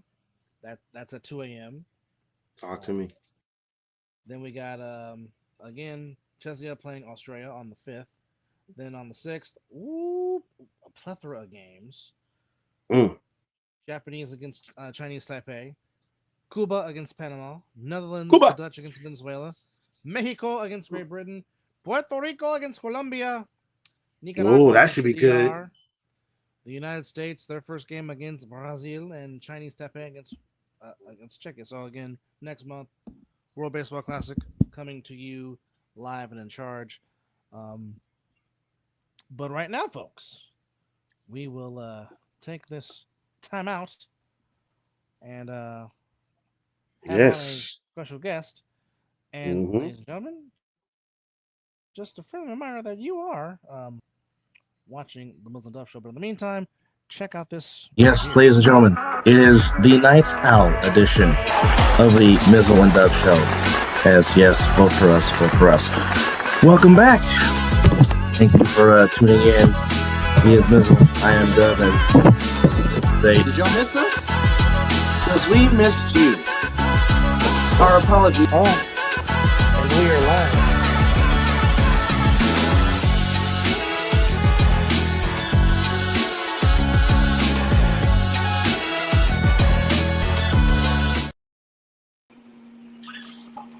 Yes. Again, our special thanks to EJ Mizzle for making that wonderful promo. And even though he's in the darkness, but I mean it's appropriate. His defense is from the dark side. Ooh. But still celebrating his team's Super Bowl win as they bring a second Lombardi Trophy back to the beautiful Pacific Northwest. Are you talking to me? I love it if you are. I love it if you are. Well, we're trying to give you the proper introduction as you're busting out with the whole Steve Largent jersey. I'm setting up my phone. I have to leave it on my laptop. Look, as that's clean. Busting out with the Steve Largent. As by the way, it was Steve Largent. It was Steve Largent that did raise the flag today at Levi Stadium. That's what that was. That was the Seahawk goat, Mr. Largent. Yes, and this is Dub, and this is Miz, right? Correct. Yes. I love you guys a little bit. Well, first off, I have a little bit of love for you guys. Well, first off, congratulations on winning Lombardi number 2. But guess what? What's that? Guess what? This is my Remy. This is my Remy bottle, and this was my first. Like I bought this like 7 years ago for like $300, $399, whatever it was, and it was like, the first bottle I was gonna ever. That's the most expensive bottle I ever bought. And I'm like, I'm gonna open that the next title we get, and I almost opened it. Huskies, Michigan national championship 2 years ago.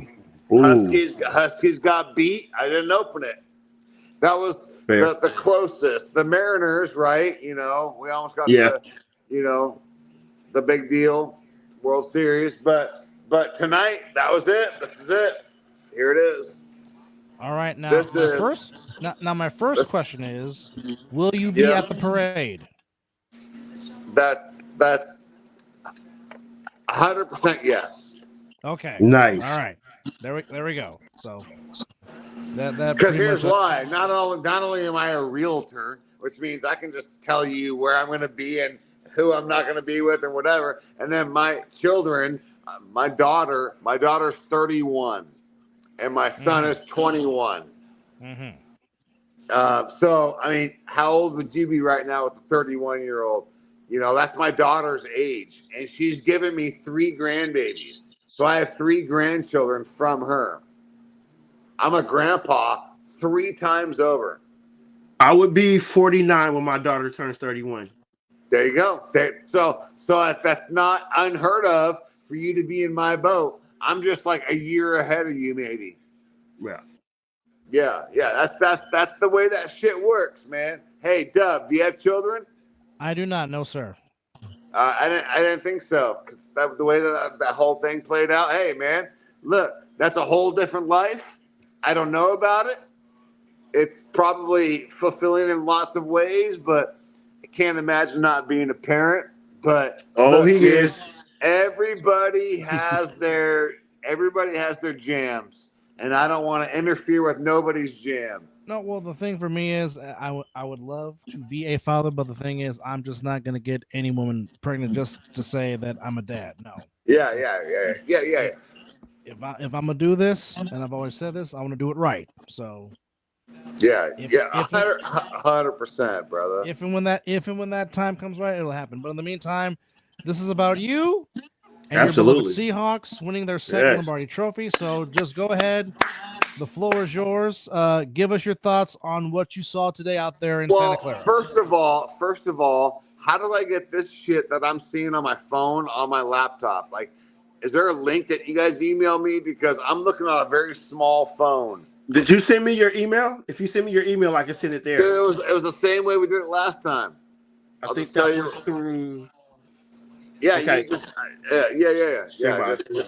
bust that. And then if it was a Yahoo, it was Mr. Kelly Wilson at Yahoo. I don't care who hears it. Mr. MrKellyWilson. Mr. Kelly Wilson. If you want to send an invite there, I'm going there right now. As we get some comments. Yeah. 1986 says look, man. Still better than Sam. I want to chop it up with you guys so bad, bro. Let's go. I want to chop this up. Well, let me tell you. Like I said, go ahead and tell me what you thought. Hold on. Yeah, I do want to answer all these, but I literally can't see you guys.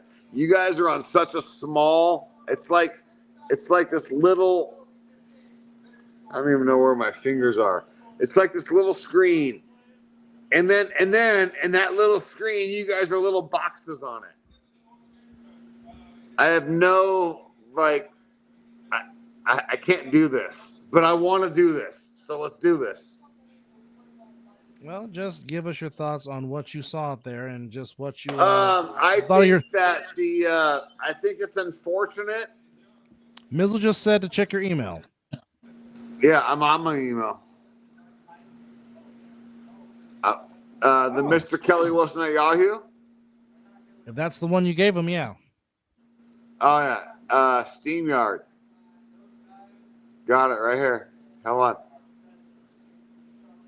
Yeah, here we go. We're getting there. Let me move my phone real quick.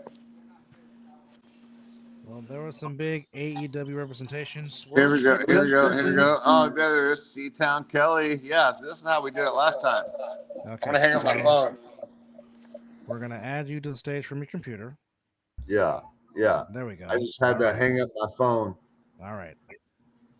We had some representation from AEW as Swerve Strickland and Darby Allin were also at the Super Bowl, of course, representing their beloved 12s out there in Levi Stadium. But again, Kelly, the floor is yours. Just tell me what you thought of your team's performance, mainly on the defensive side of the ball, as they completely dominated Drake May to the atonement of 6 sacks, 2 forced fumbles, and 1 defensive touchdown in the 29-13 thrashing of the Patriots.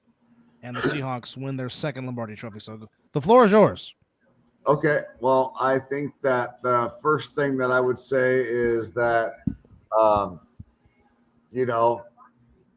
there was a lot to not feel good about as a Seahawk fan for a good chunk, the full first half, right? There were, feathered and lollipop passes put in harm's way. And we are fortunate.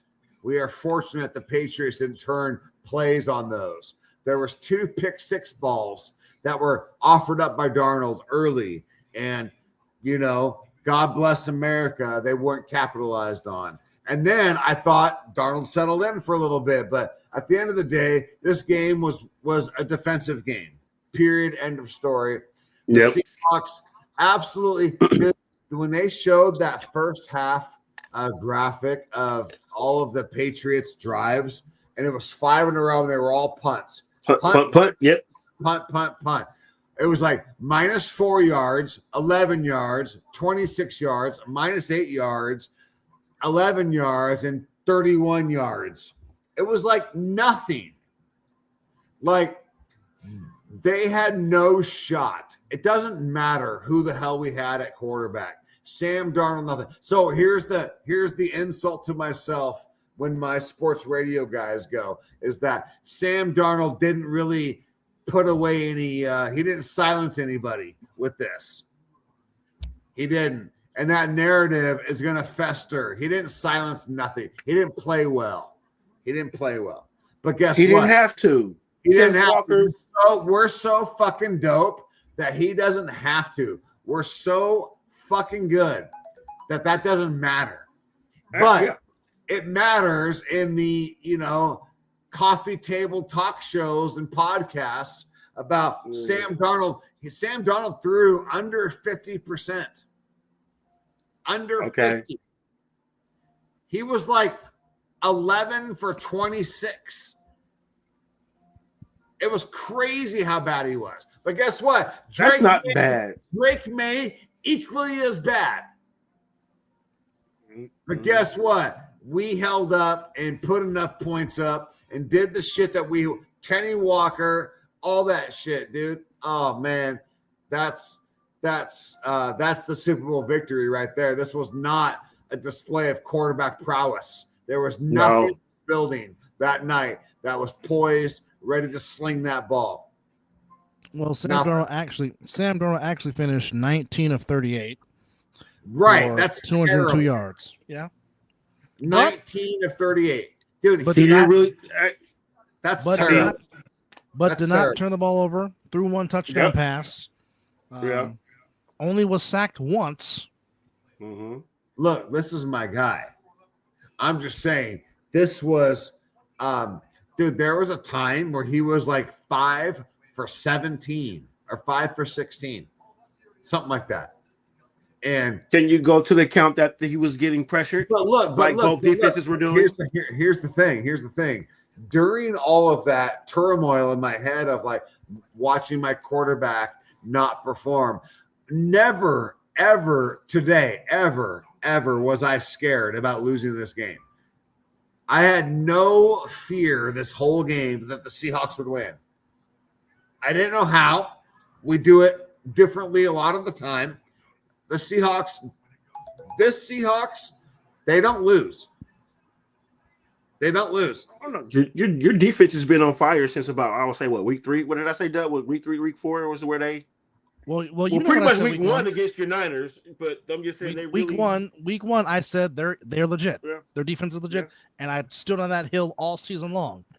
Dude, week 1 against the Niners, we like bumped into our O lineman and fumbled the ball away and blah blah blah. Right? That's fine. We didn't pay attention, and then we lost to the Tampa Bay Bucks, and that was really our only real loss.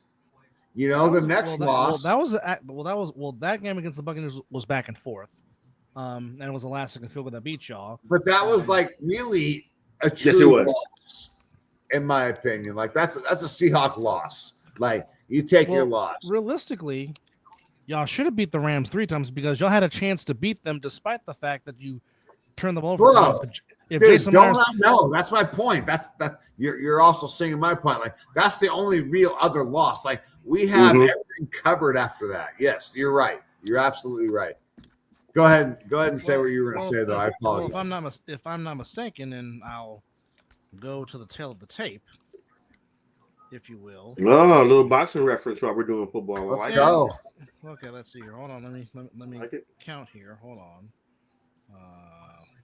How you doing, Big Moose? What jersey are you wearing? That's a Raiders?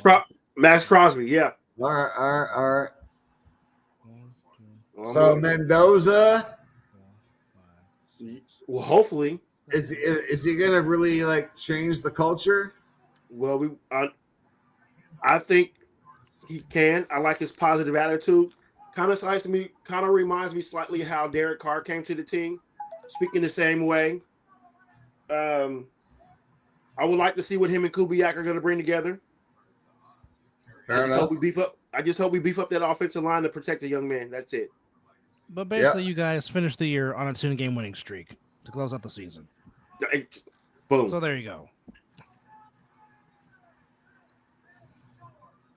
Oh, 10-game winning streak is pretty good. You went in on a high note, and you ended it with the Lombardi. Which now also means that the Seahawks will get to host the first game of the season at home as they raise Thursday on Thursday night. They get the Thursday night game. But again, I've been saying it all along, and I will say it again. Absolute credit goes to Josh Schneider and how they turned this roster around after 2 years after the Pete Carroll era, and to be right back up there hoisting another Lombardi Trophy is just credit to John Snyder and what he has done. Putting this roster together. Can I jump in here for a second? Go ahead. Of course. So this is a fact. The Seahawks have the I think third from the bottom. So if there's 30 NFL teams, we're 27th and youngest roster. Our average age is like 26.7 years old. Okay, and then we are so strong in the areas we know we're strong in, right? And then check this out. We are also second or third. It's debatable. Second or third in cap space. The Seahawks have 80 million in cap space this year, which means the roster that just ended, there might be one or two guys that like just opt out of like being considered or whatever. The end of the day is this. As good as the Seahawks just were, and our rookies that aren't aging through like, you know, big contracts and stuff, Eamon Worry is like a $500,000 player. Witherspoon is like $800,000. You know, that's where they are in their drafting status. So, like, bro, we have $80 million, $80 million. And we're as good as we are right now. Think about that. That's literally the Seahawks situation right this second. You'll have more of that because the cap is going up. And you might be third because I believe who's number one? Brother, we are Google it. We're it up. Number two. The Raiders are number two. We got that locked down. Right, but Raiders don't have the foundation of the Hawks. So you throw 80 million on top of what we have, man. You got a chance to re-sign some people. Yeah, you're fucked. With some reconstruction, you can get more. Plus the salary cap going up. I hope so. I loved rooting against the Raiders. Oh, now it's like I loved rooting against them when the Seahawks were in the AFC West. Dude, the Raiders, Chiefs, Broncos, Chargers, that whole thing was dope. And I have a lot of memories, Seahawks, Raiders, dude, lots. Big time memory. From Marcus Allen to Bo Jackson to Jay Schrader, Tim Brown, Willie Galt, all of those guys. All of them dudes. I remember Sean Alexander ran all up down the field on us. Those are my fucking dudes. Yeah, well, Sean Alexander ran over a lot of people. 100%. Yeah. Dub, how you doing, man? I'm fine. I'm glad you guys brought me in. I don't want to be like a channel overtaker kind of guy. I want to. No. Yeah. Your team won the Super Bowl. This is like my motherfucking team won the Super Bowl, dude. Here's the Remy. You ready? Watch this. I'll just do this with you.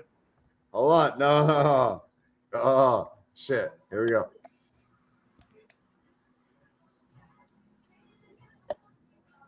Here we go. There it is. This is This is so fucking good, bro. It's absolutely sensational how good that is. Like, I can't imagine cognac being better than this. I can't imagine it. I've had Louis VIII, by the way. Yeah, Louis VIII? Yes. Not 13? Louis VIII? Not 13? Okay. Whatever it is. Well, me and my brother tasted a very, very, very expensive bottle of Hennessy when I came down there for my anniversary. Love it. 1 year. And I have the picture of it. So I haven't tried what Remy you have. That's a cognac. But I can say that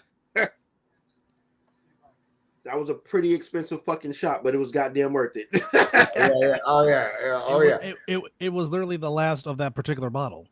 Mm-hmm. Yeah. And I tried to bring the bottle home, but they were being whatever. Dude, I'm not gonna say the name.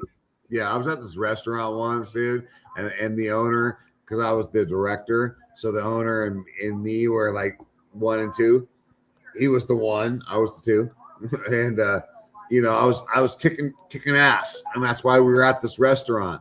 We were like celebrating with our wives and our chicks in their high heels, and brother, it was like there was no price that would not be paid for the experience we wanted. It was all, the whole night was open. Yeah. And we go over to this bar, we got finished eating our pasta and our clams and whatever's. And Pasta's good. I go over to this fucking bar, and Jim's there. Jim's the owner, the playboy, big guy, 6'6", he's pretty wide. He's probably 240. I'm 250 and I'm 6'2". That just means I'm fatter, but he's a big guy. And he goes, what do you want to drink? And I'm like, hey, where'd Dub go? Probably doing something. Anyway, but you're fine. Keep going. All right. Was like, hey, we want that Louis. So he brings the bottle down and he pours us 3 drinks. Me, Jim, who were face to face, and then Kevin, who wasn't there. That's Jim's stepbrother. And so we have this, like, each little swirl is like $270. Yes, it is. Mm-hmm. And we have them in like glasses, and we're like kind of swirling them. And Kevin comes out of the bathroom, and this is by the front area where we were in the exclusive bar area. It's very nice, very, very, very dark. So Kevin comes up and like comes down the stairs, like, hey, what are you guys doing? We're like, yeah, we're about to. He's like, oh, is this our shot? And Kevin just like shot it. We're like, dude, you just shot you don't shoot this. This is the best. Sip it. Bourbon, cognac, whatever you want to call it, as far as how it was like, you have no shot at ever having better than this. And he came and just shot that shit straight down. And me and Jim were like swirling our glasses. We're like, oh shit, we couldn't stop it. It happened so fast. Mm-hmm. But you have to talk about that a little bit, I guess, if you're trying to. Yeah. Oh man. Sorry. They're showing watching highlights. Yes. Nothing wrong with that. Yes. I'm sorry. Nope. You want to see my shit? You want to see my shit? Here we go. I'm at my bar. Oh wow. So my bar is on the other side of this. So when I look over here, I just put it right here on it's just stainless steel. I got my pool table, my double area over there, and then I've got TV over there, 2 TVs over there. The one's out, and then I have my TV up in the corner. Those are my cameras on my property. I have an 8 camera, whatever, 1080p, kind of thing. You got a nice man cave. Yeah, exactly. Yeah. And when you called me the first time you were vetting me, we kind of paired up. I was like, yeah, I'm just like hanging out, man. I'm a guy, I'm a dude, and I want to talk dude shit with you guys. Fantastic. That's the essence of why guys hang out. That's it. It gets no simpler. It's no better than that. It gets no better than that. Hold on, what's happening here? Did somebody freeze? No, I have Let's say private chat. No, I have a spam link popping up on my screen, dude. You don't want that. No, it's a bad one, dude. It's gonna keep coming back too. It's good. We good till it's not good. So what was your take on Kenneth Walker's game tonight? I thought for a long while that he was the MVP of the game, and then, so because here's why. So I think there was a while there Jason Myers could have been 4 for 4, but Kenny Walker got you to those levels. Then you had AJ Barner who caught 84 yards and a touchdown, the biggest tight end, the only touchdown of the game. Yeah, and then prior to that, you had Witherspoon. Devin Witherspoon had 2 sacks. He had 3 tackles, 2 sacks. One of them was a fumble that led to a touchdown. Yep. Like the same play, he ran it in. It was Ernest Jones. He just went in. Like, give it to me, bitch. That was all Devin Witherspoon. Period. End of story. So I think Devin Witherspoon, to me, is the MVP probably. I mean, I understand Kenny Walker, but Devin Witherspoon, he had tackles for no gains. Like every one of those tackles that he does is like open field, lightning bolt. He doesn't get another yard after I get you. He doesn't fuck up. He never fucks up. He never takes the wrong angle, wrong speed, nothing. Devin Witherspoon has never fucked up. And I watched all of the Seahawks games, brother. I watch all of them. He has never just truly fucked up. He is on point all the time. It's really all pro. He's all pro. Well, he is. He's definitely not pro. There's no doubt about that. He's not yet. He will be. He didn't make it this year? I don't think so. Devin Witherspoon didn't make all pro. Well, that's a travesty if he didn't. It is. But guess what? He was a Pro Bowl, so whatever. You get all those little accolades, but he is the fucking best. Devin Witherspoon is the best corner and collapsing, he can collapse on anything. He can be a corner and then just like take the slot on one feather of instinct. Dude, he's sensational. I don't agree. He's generational. If this holds, if this is as good as we think, he's only 23. He's ours. We have him for 3 more years. He's only 23. Okay, he's still on his rookie deal. He's a Hawk. He's a Seahawk for the next 3 years, no question. He has no outs. Okay. But he's already really, really, really, really good. Devin Witherspoon is good. Good. Like, good. Yeah. Oh, he plays pretty good. I mean, you got Kobe Bryant as well. But I don't know if you know how good he really is. He's fucking okay. Fair enough. Like Nnamdi Asomugha. I knew was dope. And everybody should have known that he was dope. And then guess what Nnamdi Asomugha went and did? He went and got all pros attached to his name. Like, I fucking love Nnamdi Asomugha because he came on the scene kind of undetected. I mean, he was a first rounder. He wasn't like a nobody. But look, he was absolutely the crown jewel for like 3 years. Well, I appreciate the moving him from safety to cornerback. Yes. Yeah. Because he was at Cal a safety. So kudos to Al Davis for seeing that and making a suggestion to move him to play corner. So I bet. Yeah. But he was great. Nnamdi Asomugha was great. Yeah. Oh, great. To see him go, but yeah. And it sucks that the Raiders don't hold on to greatness. Free agency, man. Well, we tagged him too many. We tagged him too many times. It's also a lack of culture. Like the guys don't want to go there if there's no direction. You know, I mean, you have to like really tear it down to the studs. Mark Davis is a fucking dude. He's a How come? Explain. And I'll give you your chance to explain, and I'll tell you the reason why he's not. But oh, no, I had no reason other than this. Here's my reason. And I'm going to be fully honest with you. He looks like a butchered Cabbage Patch doll.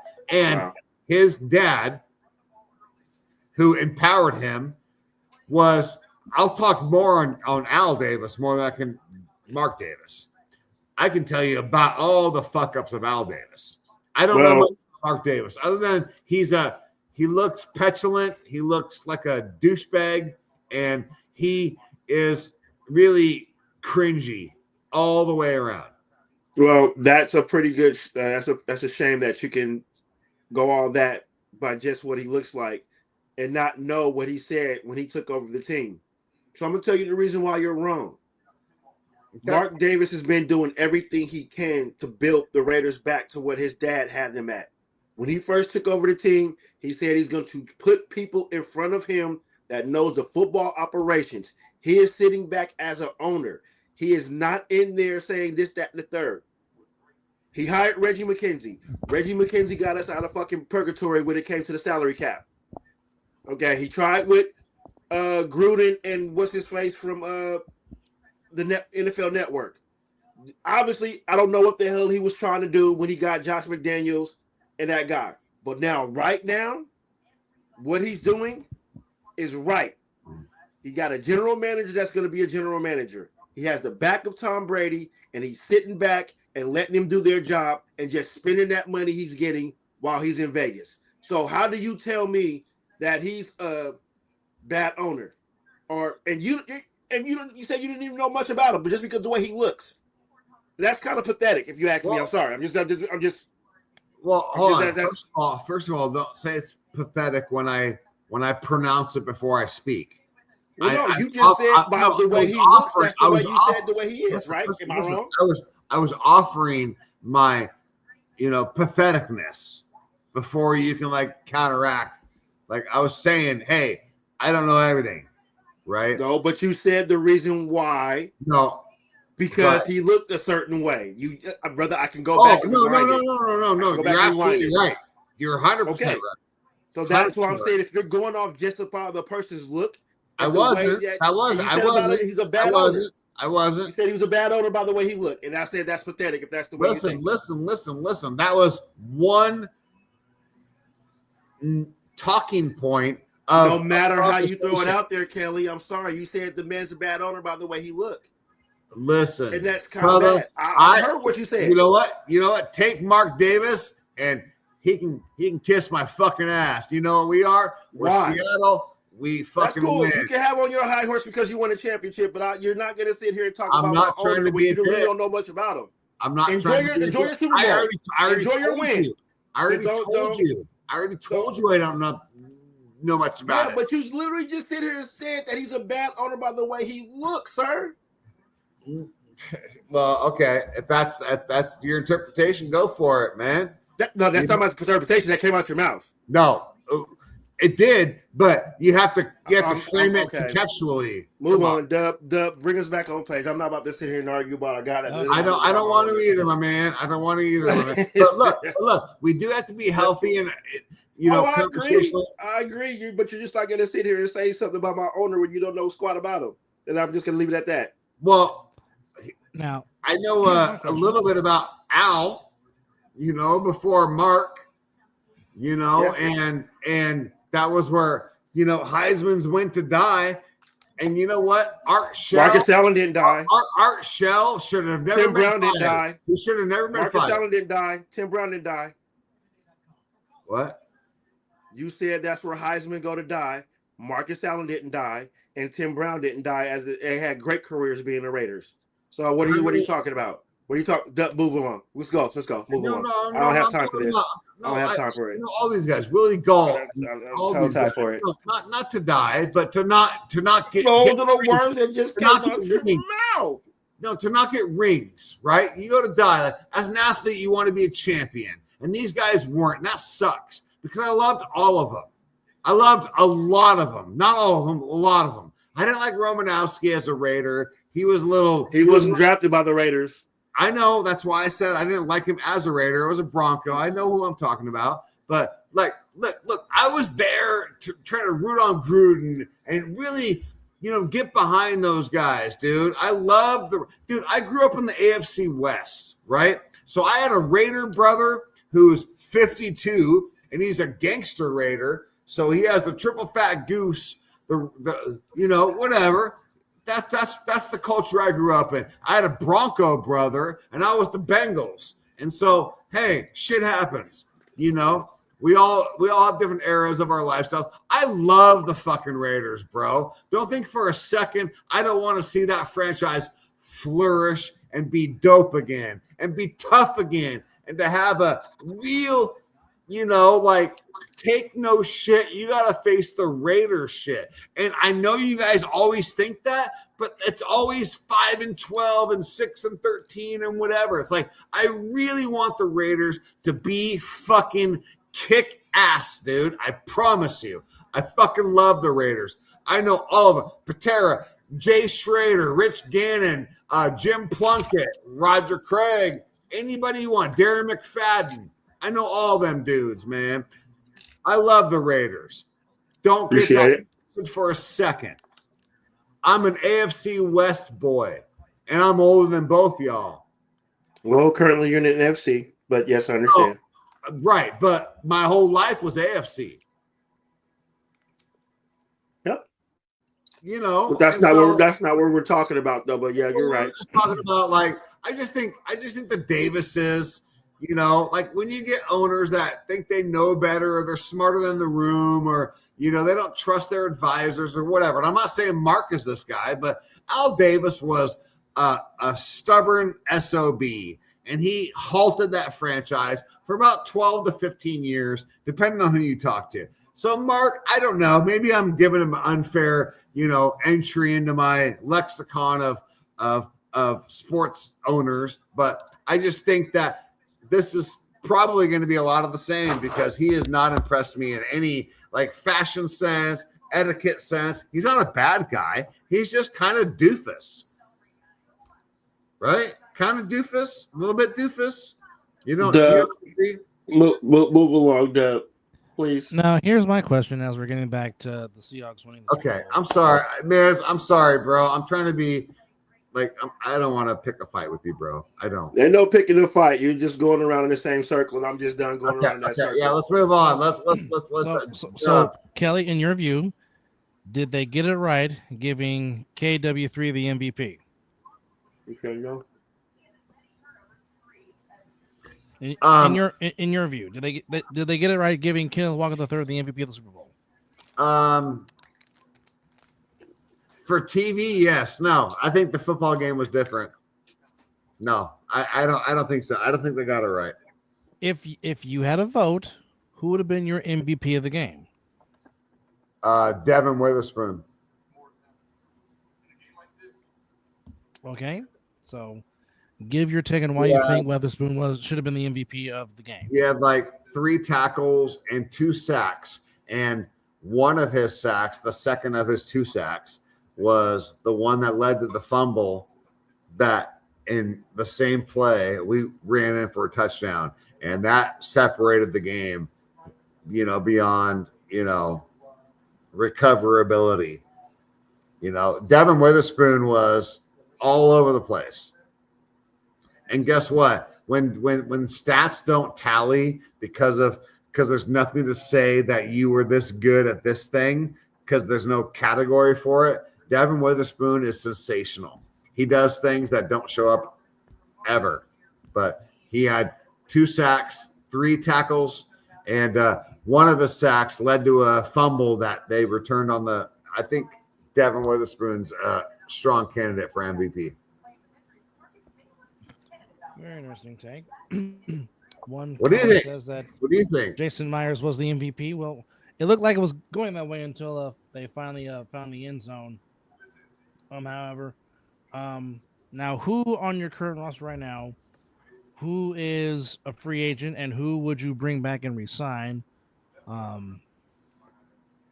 of those free agents who are upcoming to be free agents this season.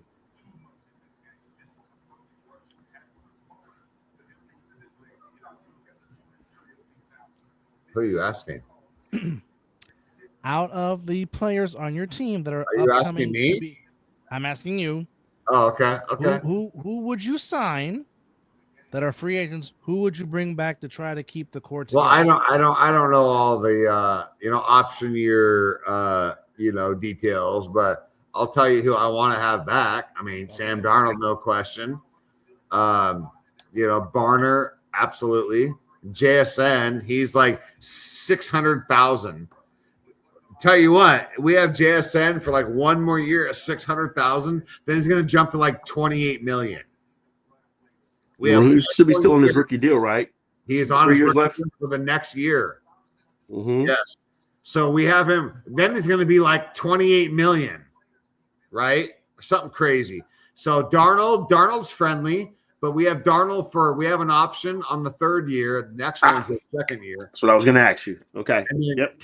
Kenny Walker, Kenny Walker has been abused, but here's the thing. Kenny Walker's 26 right now. Like, you think Kenny Walker, I think Kenny Walker has been like beat up, chewed up, spit out, and thrown to the gutter. Dude, he's 26 and he's not. So I want Kenny Walker, AJ Barner, JSN, and then I'll take Cooper Kupp bouncing. Okay, fine. I see him retiring. Here's the thing. We have 80 million in cap space. 80 million. There's one team better than us in cap space. And guess what that team is? Nowhere near the championship level that the Seahawks just won. So we have the second best cap space, and we just won the goddamn fucking Super Bowl. So we have the best results and the best prospect with budget. No doubt. No question. Like, we might be third, maybe the Bears in there. We have like $81 million in open cap space, the Seahawks do. And probably 30 million of that is spoken for with who we have now. So we have like a true 50 to enhance what we have, because we have to keep the guys happy. But literally, we have 50 million on the plus side. Bro, you can get anybody you want. Anybody you want. You have 73 million. Did you see the interview with Von Miller? Von Miller was like, hey, man, I went to the Redskins or the Commanders, whatever, because they had Jaden Daniels, and I thought they were in a position to win. And the Seahawks, he's like, the Seahawks were the right there guys. Like, I was right on the cusp of the Seahawks. He goes, I chose Jaden Daniels. And he's like, God damn it. This is a video you can see of Von Miller. He's like, the fucking Seahawks are no joke. This is before the Super Bowl, and it was like he knew that he just cost himself a title, not just, but throughout the season, but he picked the wrong franchise. He went to the Redskins and didn't come to the Seahawks, and we won the fucking Super Bowl. And he knew we were winning the Super Bowl. He knew it. He's like, I cost myself a yep, you sure did. Because I believe it. Can you imagine the Seahawks right now with Von Miller next to Uchenna Nwosu and Boye Mafe? And that's dangerous. You can't even fuck with it, dude. It's dangerous. It's unstoppable. According to the salary cap, all right, it goes Titans, Raiders, Chargers, Jets, Commanders, Seahawks. Wait, stop. What do the Seahawks have? What's their money? 73 million. 73 million. So hold on. Stop. Look at the teams above that you just said. You're right. Who could just win the Super Bowl? First of all, we just did win the Super Bowl, but who's above us that could even, like, we're going to get even stronger because we have all this money and we're the Super Bowl champs. If the Chargers ever get their shit together, possibly. But they're not as fast as we are. We're already there. We won. Yeah. But look above that. Who are the other guys above that? Commanders, Jets, Chargers, Raiders, Titans. Right. None of those guys are Super Bowl anythings. You never know. You never know what's going to happen next year. But what you do know is the team that just won is the 7th on that list. Yes. And nobody above them is a threat. And so we have all this money to pay whatever we want to strengthen our shit. Dude, the Seahawks are running right now, bro. No question. The Seahawks are a fucking problem. So are you going to take the Niners out? Man? Where are you from? You're from San Francisco, right? Vallejo, to be specific, but I'm from the Bay Area, yes. You're a Niner fan, right? Have been since '86, yes. That's cool. I love it. But really, this is, I think, another little run of the Hawks, for a bit, and I don't think the Niners actually, when they showed me that the Seahawks have the 3rd youngest roster in the NFL, the 3rd youngest, the oldest in the entire NFL was the Niners. They were at like 28.7 years of age, which, it's whatever, but man, they have to reboot that whole shit. The one thing they have to do is the one thing that you and the Rams have done the last 2 years, which is hit on the draft picks. Something that John Lynch and Kyle have not done well the last 2 years. Something that Les Snead and Sean McVay have done, and something that Mike McDonald and John Schneider have done, because you're not wrong. You're not wrong. They're a couple of steps behind you guys just because they have not hit on their draft picks. And I think they know. Whoa, Andrew. So you're telling me Stephon Diggs is not a number 1 receiver? I didn't hear that. Don't disrespect Stephon Diggs like that, Andrew. That's just bitterness because his team lost. We know how he is. Guy talks when the Warriors are winning and losing. So don't disrespect Stephon Diggs like that. Don't do that. Drake May just didn't have enough time to throw the ball. Because Andrew, realistically, is Julian Edelman a number 1 receiver? No. Nope. Was Deion Branch? No. Nope. Was Troy Brown? No. And then the 2 times. Yeah, here we go. Hey, hold on. There it is. That's just down there. Don't leave out Randy Moss. Don't do that. No. But here's my point. There's the comment. I get it. But here's my point. When they had Randy Moss and when they had a number 1 receiver, they lost the Super Bowl. My point could have had another one. My living point in the past. My point is, the Super Bowls that they won, they didn't have number 1 wide receivers. David Patton, Bethel Johnson, Deion Branch, Troy Brown, Julian Edelman, and Danny Amendola were not number 1 wide receivers. And technically, your number 1 wide receiver was Rob Gronkowski, a tight end. No. Don't take away what the Seahawks did. Yeah, and guess what? Yeah, okay. Yes. Here's something. Okay, first off, that's true. But let's not forget, Andrew. Whoa. You now have the most losses in Super Bowl history. You're a 500 team Patriots in your team history. You're 500. You're up 6, down 6 in your 12 appearances. Why are you talking the to me Patriots. Patriots.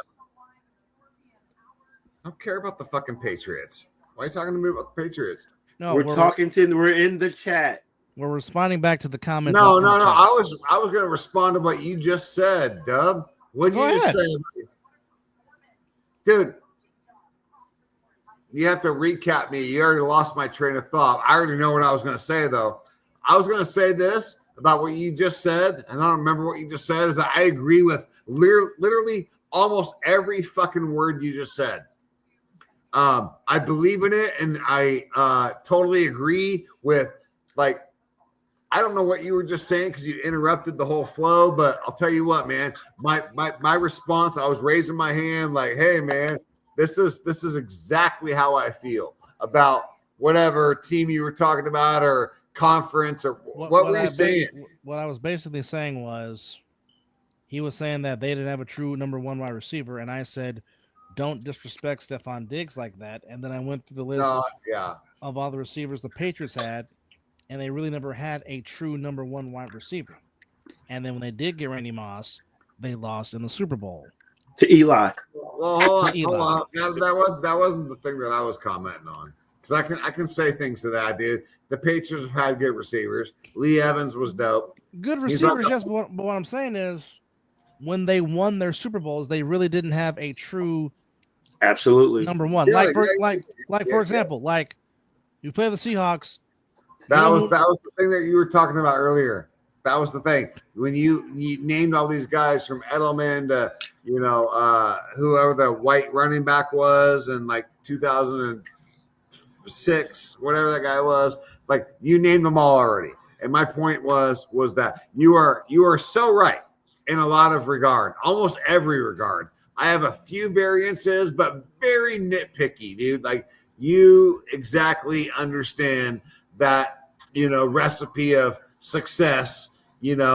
All you really need is a guy like fucking Tom Brady and, guys that can really just like take direction and be fucking dope, like Edelman and Welker and all these guys, these like 5'8", 5'12", 5'10" guys. These guys, these are like 170-pound men that Tom Brady just like introduced to the world with like 7 slants and 112 yards and a touchdown in a fucking Super Bowl. These guys, like, man, Tom Brady is the Wayne Gretzky of football. He is the Wayne Gretzky of football. I want to argue that he's the greatest winner, no question. He's the best. He's the best ever. Like it's not even because he has the numbers. It's like when you watched it and you just saw it, you absolutely knew that he was going to beat the Packers in that game. He was going to beat the Bills. He's going to shoot out. He's going to outdo everybody. And when it just always happened, you just grew accustomed to it. He won like 7 straight AFC championship games. Or 5 of 7 or 6 of 7. It's fucking stupid what Brady did. Brady is the best fucking football player offensively we've ever seen. The sport has ever seen. No question. It's unequivocal. You can't even argue it. Brady is the best. What's this guy saying? What's he saying? I can't see it. I don't have my glasses. He's saying it's more embarrassing not the Patriots had a winnable game in the Super Bowl and that they lost it because the offense couldn't pick up on what the defense was doing this game. It's because, again, the Seahawks kept getting home to the quarterback with 4 pass rushers, and the Patriots' offensive line did not make the proper adjustments to stop the Seahawks rushing with 4. That's kudos to Mike McDaniel, who's not only the head coach, but is also the play caller on defense. Sometimes you just have to tip your cap to the other team that beat you, and they just flat out beat you. Look, man, I don't disagree with that, summary of what happened there, man. I think that's spot on. So, Andrew, give me an offensive coordinator. Give me a name. Give me a coach that's out there right now that you want to run this offense next season. Whose offense? The Patriots' offense. Okay. He says he wants Josh McDaniels gone, and I'm like, give me a name. Give me a coach. What happened to Hunter Henry?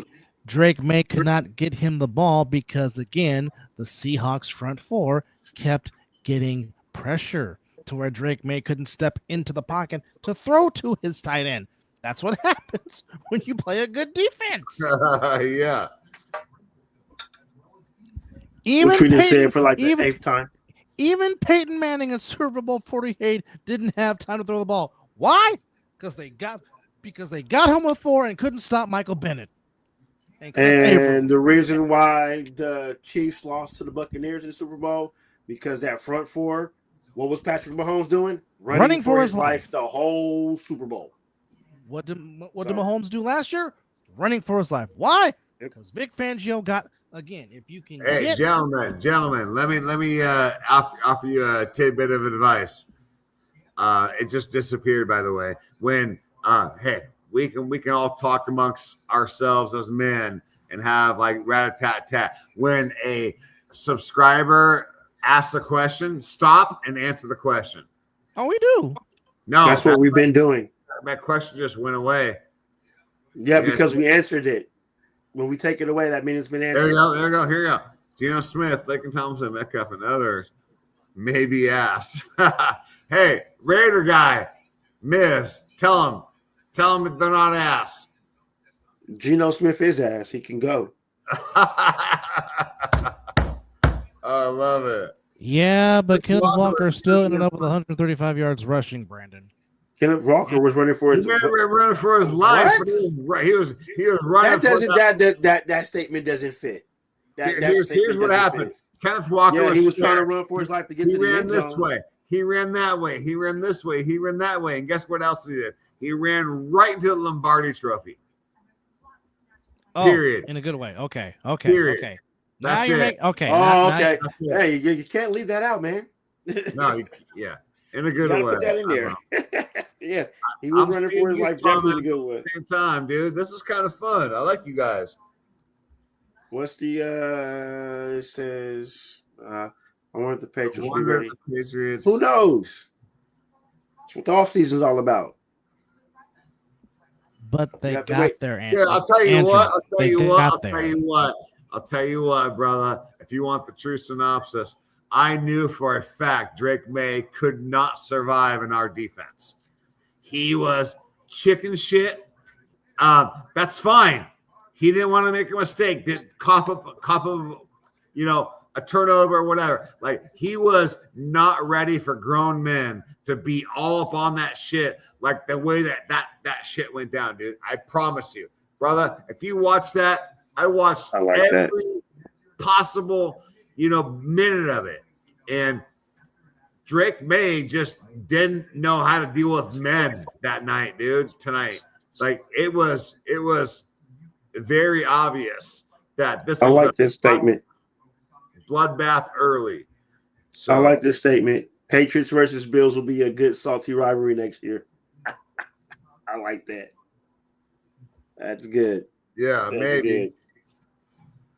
Well, there's nobody else in the division that's going to be good. No, Dolphins are starting over. The Jets are going to be the Patriots. Man, you look at the Patriots record this year, 14-3. Dude, you look at their strength of schedule. It's the easiest in like 47 years. You know, this strength of schedule stuff is just ridiculous to me. Everybody still has to put but their it's pads real, on dude. It's real because when you really, and then you can reevaluate. So at the end, when the teams did what they did, then you can rank it too. You can do it both ways, before and after, on how you did. I'll tell you what, the Seahawks. Like, check this out. The AFC or the NFC West, our four teams were in the top 6. So it was Niners had the toughest schedule this whole year. I thought they had an easy schedule. No, right? Fucking no way have the Niners had the easy schedule. I think the Rams. I think they were in the top 5. And then there was a third, and then it was Hawks, and then the Cardinals. We had all 5 of us in the top 6, literally in the FPI. This is dude. Go Google it and go look. I'm not fucking bullshitting you. You can go find this shit. You're resourceful, but this is the way it is. And at the end of the day, the fucking you flip flop that entire spectrum of toughest to hardest or whatever. The easiest fucking schedule, not only this year, it's the easiest FPI, and they can apply FPI like they can apply war. You can apply the war settings. So did you just say the San Francisco 49ers didn't have the easiest schedule? No. They had the third the hardest. They had the hardest. Niners were the hardest. Okay. So my point was the other side, the easiest. Anyway, you kind of I'm looking it up. You told me to Google it, and I'm telling you what. Google it. Google it. I just did that. Right. You. And so the Niners are third. Easiest schedule. No. The easiest schedule is the Patriots. No question. They have the easiest schedule in the last like 40 years. Let me make sure. It's a fact. Asking this question properly. Look it up. And the toughest were the Niners, Rams, I think Green Bay, and then us, and then the Cardinals. So 4 of the 5 were in our division. Our entire division was the top. Okay, here were the Niners, 5. Patriots, Saints, and Falcons are the top 5 with the easiest schedule. Yes. No, not Niners. No, the Niners were. You just told me to Google it. The top 5. The Niners have a tough schedule. No, they had the top 5 easiest. Their winning percentage. Okay. Their winning percentage of opponents was 415, the least.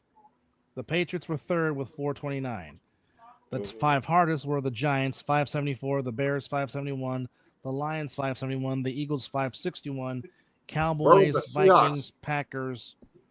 Hold on, let's get the whole 32 teams. All right, hold on. Well, we have the least amount of points given up at 17.6. That is true. You were the league's number 1 scoring defense. 17.6, baby. But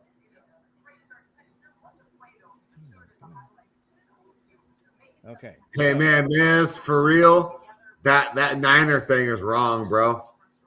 You just saw your line, so Google's lying? It is. He just said the same thing I said. No, not that Google's lying. The first link you clicked on is wrong. That's what I mean. Don't just buy the first thing. Don't seriously, man. Like vet it. Dude, the Niners had like the 3rd hardest schedule this year, bro. They had the we just literally just said twice. They had the first easiest schedule. No, you can't when you have the Rams twice and the Seahawks twice. That's 4 games that you can't get away from. There's no. Tell them again, please. But then there's everybody else, not counting the 6 division games. Right, but they're the same. Everybody else is for the rest of the division too. So we all have the same playing field. Same thing. Now freaking app would load. Except, okay. I'm sorry, Miz. I don't want to frustrate you, brother. I won't talk about that anymore. I see you rubbing your face like you're done with me, and you might be done with me. A lot of people get done with me early, I guess. I'm not trying to be that guy, though. Okay, let's try this again. Now, work ESPN. Okay, so if we're going down straight the schedule this past season, Giants had the hardest. Tied with, or the Lions were second. Third was the Bears, 4th Eagles, 5 Cowboys, 6 Vikings, 7th Packers, Commanders 8th, Ravens 9th, Steelers 10, Chiefs 11, Chargers 12, Browns 13, Bengals 14, Broncos 15, Raiders 16, Rams 17, Texans 18, 19, Buccaneers, Atlanta 20, Miami 21, Seahawks 22 with 474, Bills 23, 467, Jaguars 24, Colts 25, Jets 26, Cardinals 27th, Panthers 28th, Titans 29, Patriots 30th, Saints 31st. Niners had the least hardest schedule this past season. The Niners? The Niners' winning percentage from teams for this past season was 415. Right. But the hardest schedule was with the Giants. Their winning percentage was 574. But Chris Collinsworth did make something about the schedule during the broadcast of how the Patriots had the 30th hardest schedule and the Niners had the 32nd. But again, when you deal with injuries, the Patriots have the 30th hardest, which means the weakest, right? Yes. Right. Okay. Yes. So the Patriots had the fucking absolute, hand in hand, cakewalk to get to the playoffs where they faced Stidham and CJ Stroud. Correct. Like, dude, it was nonsense. Not to say that like Darnold's a big time quarterback, but dude, we're a big time team. You can't bring that weak shit here. And they did, and we saw what we saw. Bring your MVP runner up, Drake May. Well, we fucked him up, dude. Drake May did absolutely unequivocally nothing against the Seahawks. Nothing. He threw for like 3 first downs. Well, I mean, if we want to look at the team stats for the game. Yeah, go ahead. Next year's next game. Real quick. I'm gonna take a leak. I'll be back in 25 seconds. All right, looking at the team stats of this game, which is really not much, because I mean, like I said, the score really didn't dictate the game. But I mean, the Seahawks were 4 of 16 on third down. You're not gonna win doing that. Well, they did win. I'm sorry. Yeah, like you said that. Patriots were 6 of 15 on third down. Oh, more efficient. Nobody went for it on fourth down. Shocking. The Patriots had 67 plays, 71 for the Seahawks. Total yards, 335 Seattle, 331 Patriots. The Patriots had 15 total drives, so the Seahawks 13.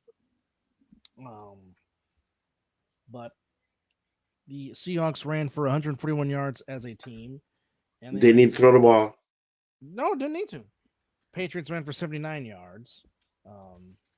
1 month till tampering. I can't wait. Yeah, but the problem was, I guess if there was a problem, which it really could have been a blowout, the Seahawks did go 1 for 4 in the red zone, having to keep settling for field goals. But the defense was doing enough for what they needed to do. Yeah. Like we said earlier, they were taking the points and trusting their defense. There was no need. Yeah. I just said that earlier. There was no Dan Campbell. Yeah. Because if Dan Campbell takes the points in the championship game against the Niners. Now you're making sense, Andrew. Now that I understand. I can feel that. If that's your passion. Oh, hold on 1 second. If that's your passion, well, Dub can understand that because he's a Niner fan. So yeah, he extends. Again, I was not going to be happy whoever won this game, and I would have said the same thing if it was the Rams, because a team that I do not like, was going to celebrate at my own stadium. But again, I'm just glad it wasn't the Patriots. I'm sorry. No. Again, I'm happy it's not, because again, Patriots fans think it's their doggone birthright, like the Celtics fans think it's their birthright to win every freaking year. But that must be a Boston thing. Has to be. But my thing is this. And again, and I know I'm repeating myself, but I said week 1, the Seahawks defense is legit, and I've been standing on that all year long. And putting my professional cap on, I picked the Seahawks to win because, again, of their defense, and they were just the better overall team, and that showed tonight. I just knew that front four was going to get to Drake May. I knew that. And they did. I knew Kenneth Walker was going to run. I kind of expected Enigma to have a good game, but they put Gonzalez on him, and I was like, I forgot about Gonzalez was healthy. So that went there. I'm going to say 2 things here. First thing is I said that I hope, they hold Smith and Jigba to under 40 yards. Well, you must have some money on the line. No. Because that means everything else is working really good. Oh, okay. I like that. He only had I lost I had a 4-leg parlay. I lost my 4th leg because Sam Darnold didn't throw for 225. I had the Seahawks plus 5.5. I had the over, or I had the under at 43.5 in the under, not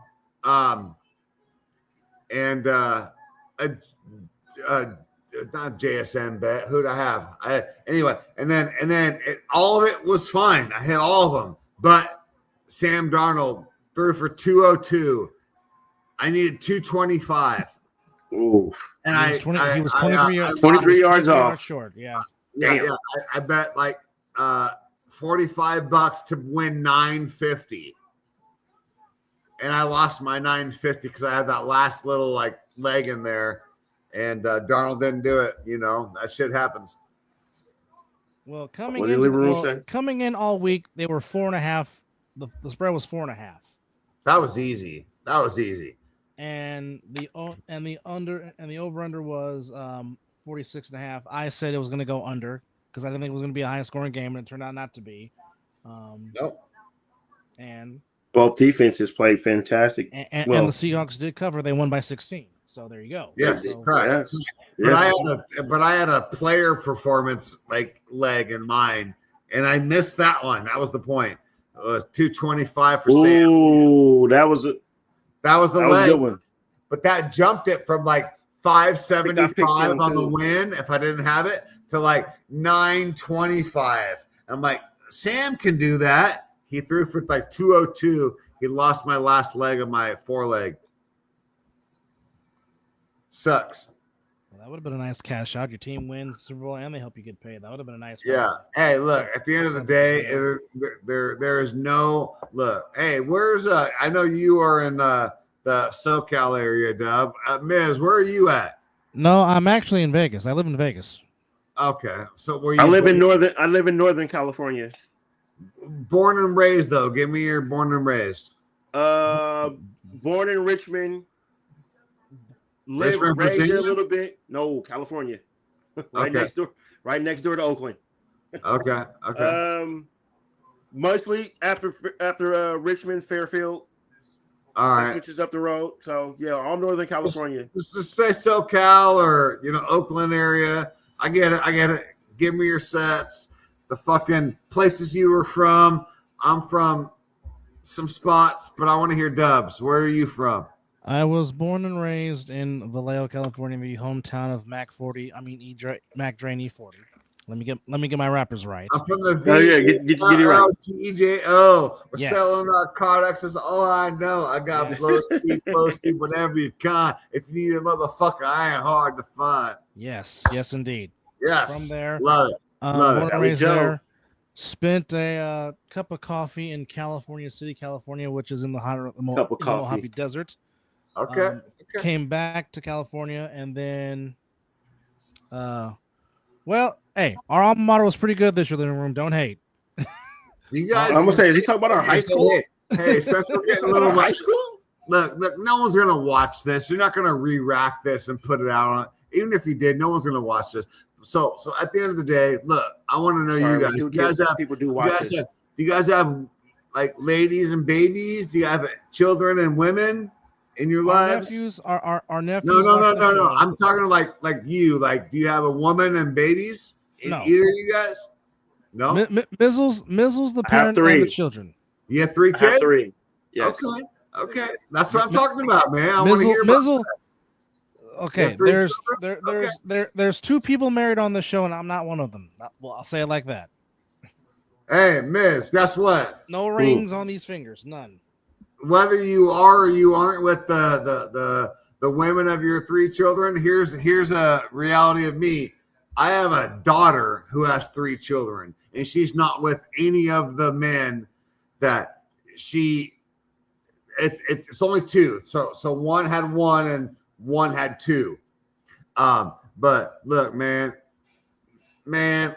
all that shit is so fucking trivial.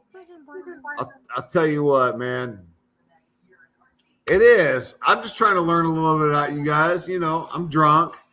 It's good. But well, as you should. Your goddamn team won a freaking Super Bowl. I won the fucking Super Bowl, baby. I would be. Hey, imagine me trying to do a show if the Raiders won a Super Bowl. I got a Seahawks bar. I'm sitting in front of my Seahawks bar. Look, man. How many guests did you have tonight in the bar? I had about 16 people here today. Nice. 16. But look, man. Is it gonna stop glowing? There it is. The neon Seahawks sign. Oh, dude. As again, the Seahawks. And then this is my favorite. That's my favorite thing right there in the corner. The original color helmet from the Kingdom days. Yes, indeed. Brother, no, that helmet is a current helmet. Oh, is it? Oh, that's a current helmet. But look at this. Check this out. When you're in your bar, who has a picture of John? Oh, dude. Oh, the reflections hitting it. Oh, the Supersonics. Look, yeah, the Supersonics are up there. Yeah. But what's this? Oh, I can't get it there, dude. The reflections too bad. But anyway, yeah. Yeah.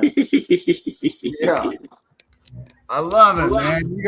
You guys are so fucking fun to hang out with, dude. Even if it's just shoot the shit. But guess what? Tonight, it's my team. And I've been repping this team for my whole motherfucking life. And I'm older than you guys, which means that from like my memory in Seattle sports turns on in about 1986. And that's when my memory really turns on. Like I can fully recall games around then and moments and meeting athletes and getting autographs around 86.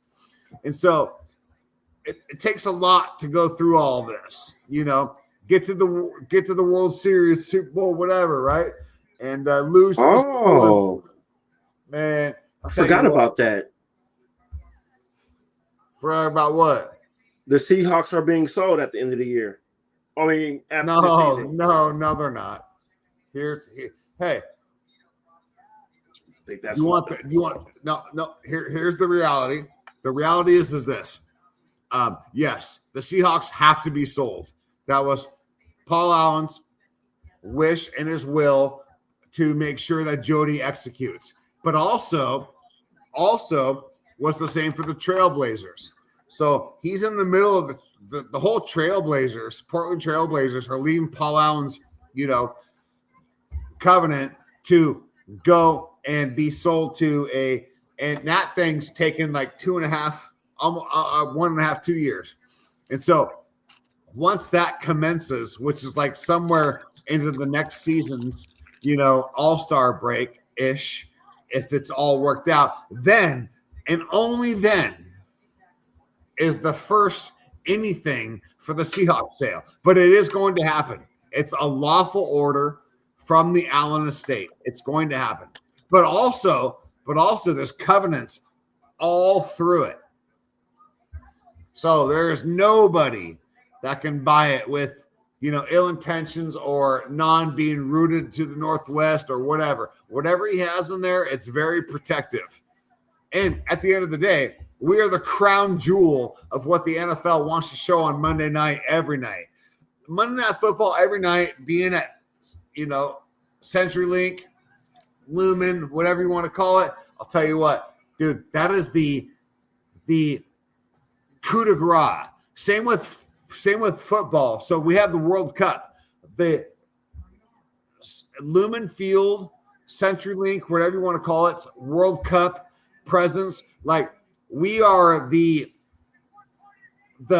spokesman for what fandom can be is Seattle. No question. If you want to argue, I'll pause right now and argue. There is. How do you think about Seattle, brother?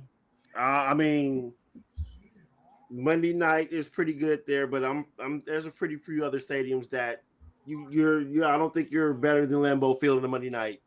I'm not saying that. Look. No. Am I wrong for saying what I just said? I swore I heard you say it's the coup de grace of the NFL for Monday night. Did I say that? For noise? No. In ambiance? You said coup de grace for Monday night. No, just like the whole coup de grace, the whole CenturyLink, Lumen Field, the whole experience, the whole package is absolutely, you know what? You name the only other stadium that could be the 1 to R2, the 1A, 2A. Lambeau Field. That's the only one. Chicago, Soldier Field. No shot, dude. No shot. There's no shot. You're more legendary than Soldier Field? I'm talking about NFL 2026. Yes. You can't fuck with Seattle. 20. You guys are the 12. You got the 12, but it's not just 2026. It's 2026 back to 2006. We are all about it, dude. You can't fuck with the 12s. I'm not saying we're always the best, but we are way more prideful than what should be a badass Soldier Field, what should be a good ass Cleveland Browns, dog pound, all that shit, all that old school shit. I love all that. But guess what? They ain't with us. We are the crown jewels of the hype, dope ass, franchise that wins and keeps winning. Period.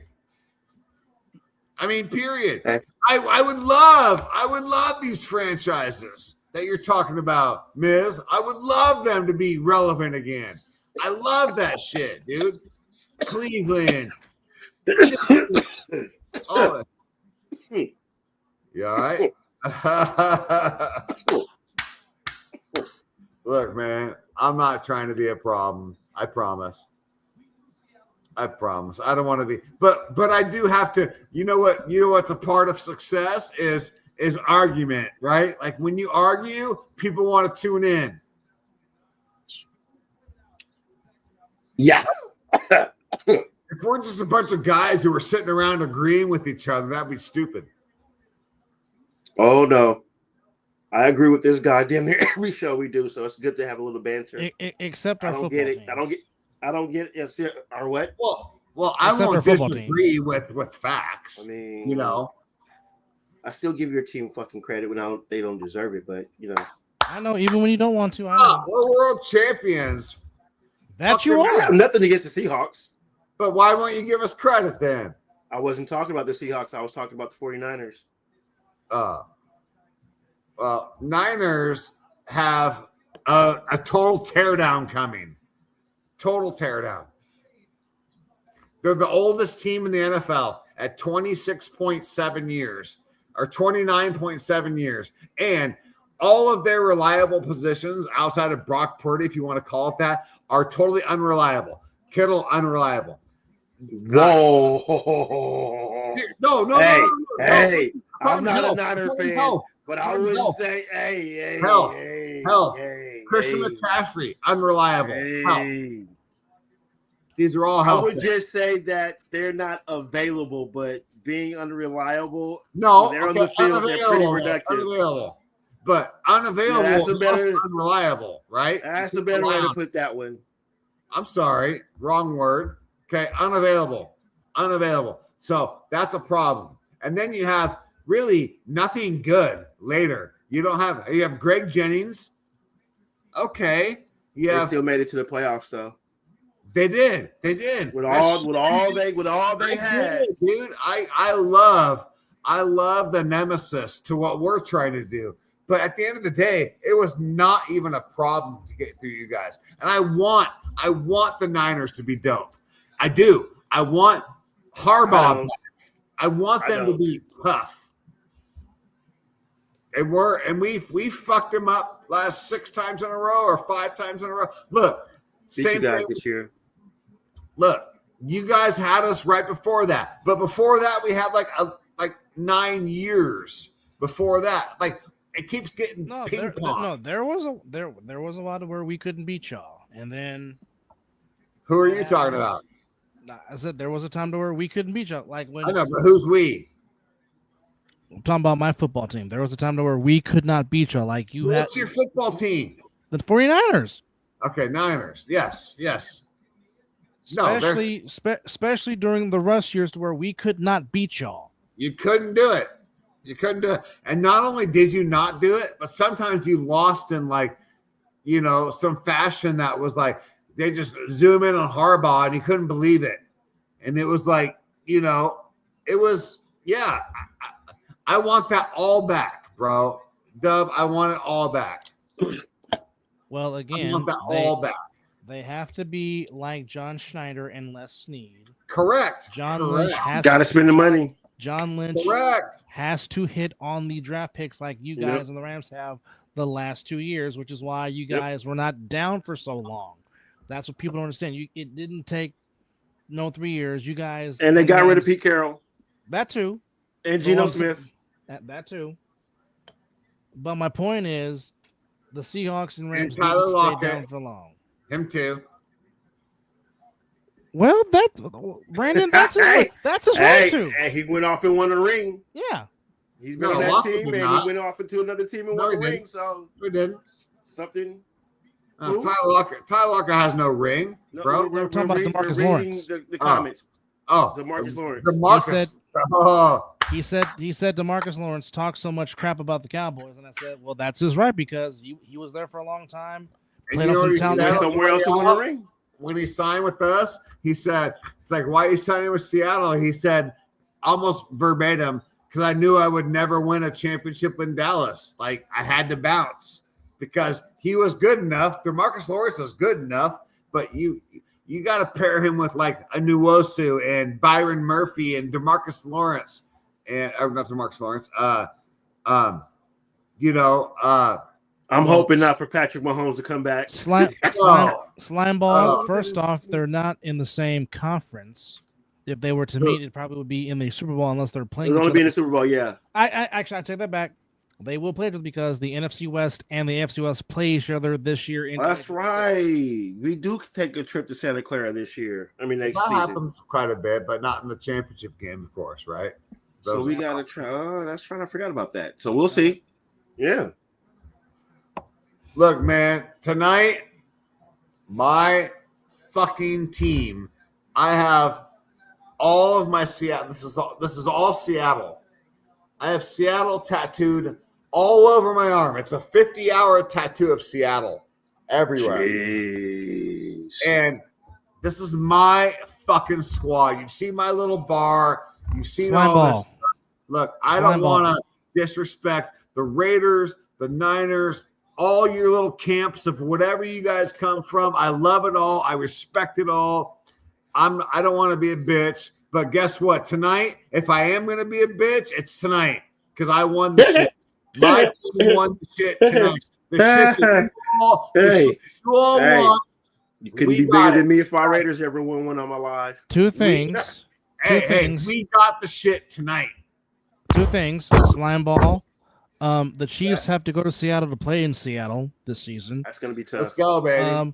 Number two, Brandon, when you do play the Seahawks again, it'll be in Seattle, so good luck with that. Yeah, eat a dick up, dude. You're going to get fucked. Hey, here's why. We're almost going to be this good this next season. We're almost going to be this good. But then we have the luxury of signing motherfucking everybody, whether it be Myles Garrett, Micah Parsons, whoever wants to get traded with some cash compensation. We can do whatever the fuck the Seahawks want to do, and we're still this good. This is counting for Darnold's salary. This is counting for Kenny Walker. This is counting for Jackson Smith. Jackson Smith and Jigba still makes $700,000.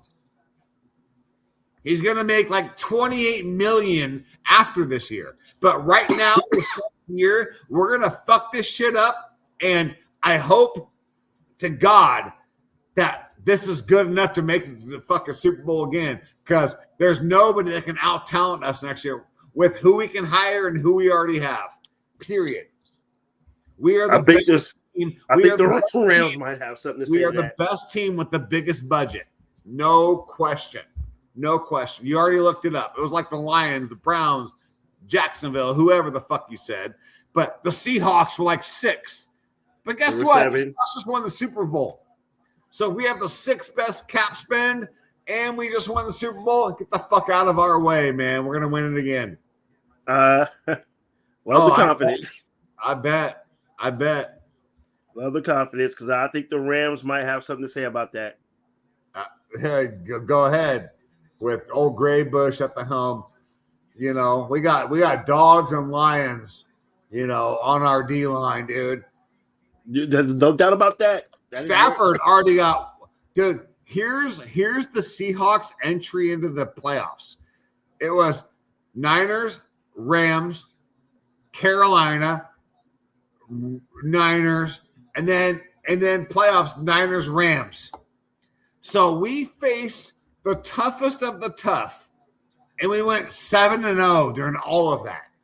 Like, we faced the Niners and Rams before we went to the playoffs and faced the Niners and Rams. And then before we went to that, we faced the Niners on the last day of the season. And then we faced them the next week and fucking beat them, man. Dude, the Seahawks were tough as nails this year, dude. No fucking question. Now, I normally don't argue this because you have to put on your uniform just like everybody else, but you did beat up a pretty battered 49er team. No excuses. I'm not the one to throw that out there, but you're the way you're talking, like y'all did dominate, but you didn't dominate a full strength team. What if? I get it. They have to play the game. I don't know. I just wouldn't be that cocky. I like to see what happens when you play a full strength Niners or even a even fuller strength Rams team. I get it. It's your day-to-day. I just like to play devil's advocate right now. Enjoy it. It's hard to get to. You should have 3. I'll give you that. This should be Pete Carroll should have 2, and it should be the 3rd. Yeah, it should be the 3rd. Look, man, I just want to hear you and like listen to you and not be like, trumping statements that you say. I think there were some inaccuracies there, but it's all good. Look, man, I was inaccuracy. I just think there was, man. And look, at the end of the day, here's the reality. Tonight, here's the reality: is that what I've said this whole motherfucking season, and we just got connected recently, me and you, but this whole motherfucking season was this night was going to happen. We're going to win the fucking Super Bowl. Like week 5, I knew it.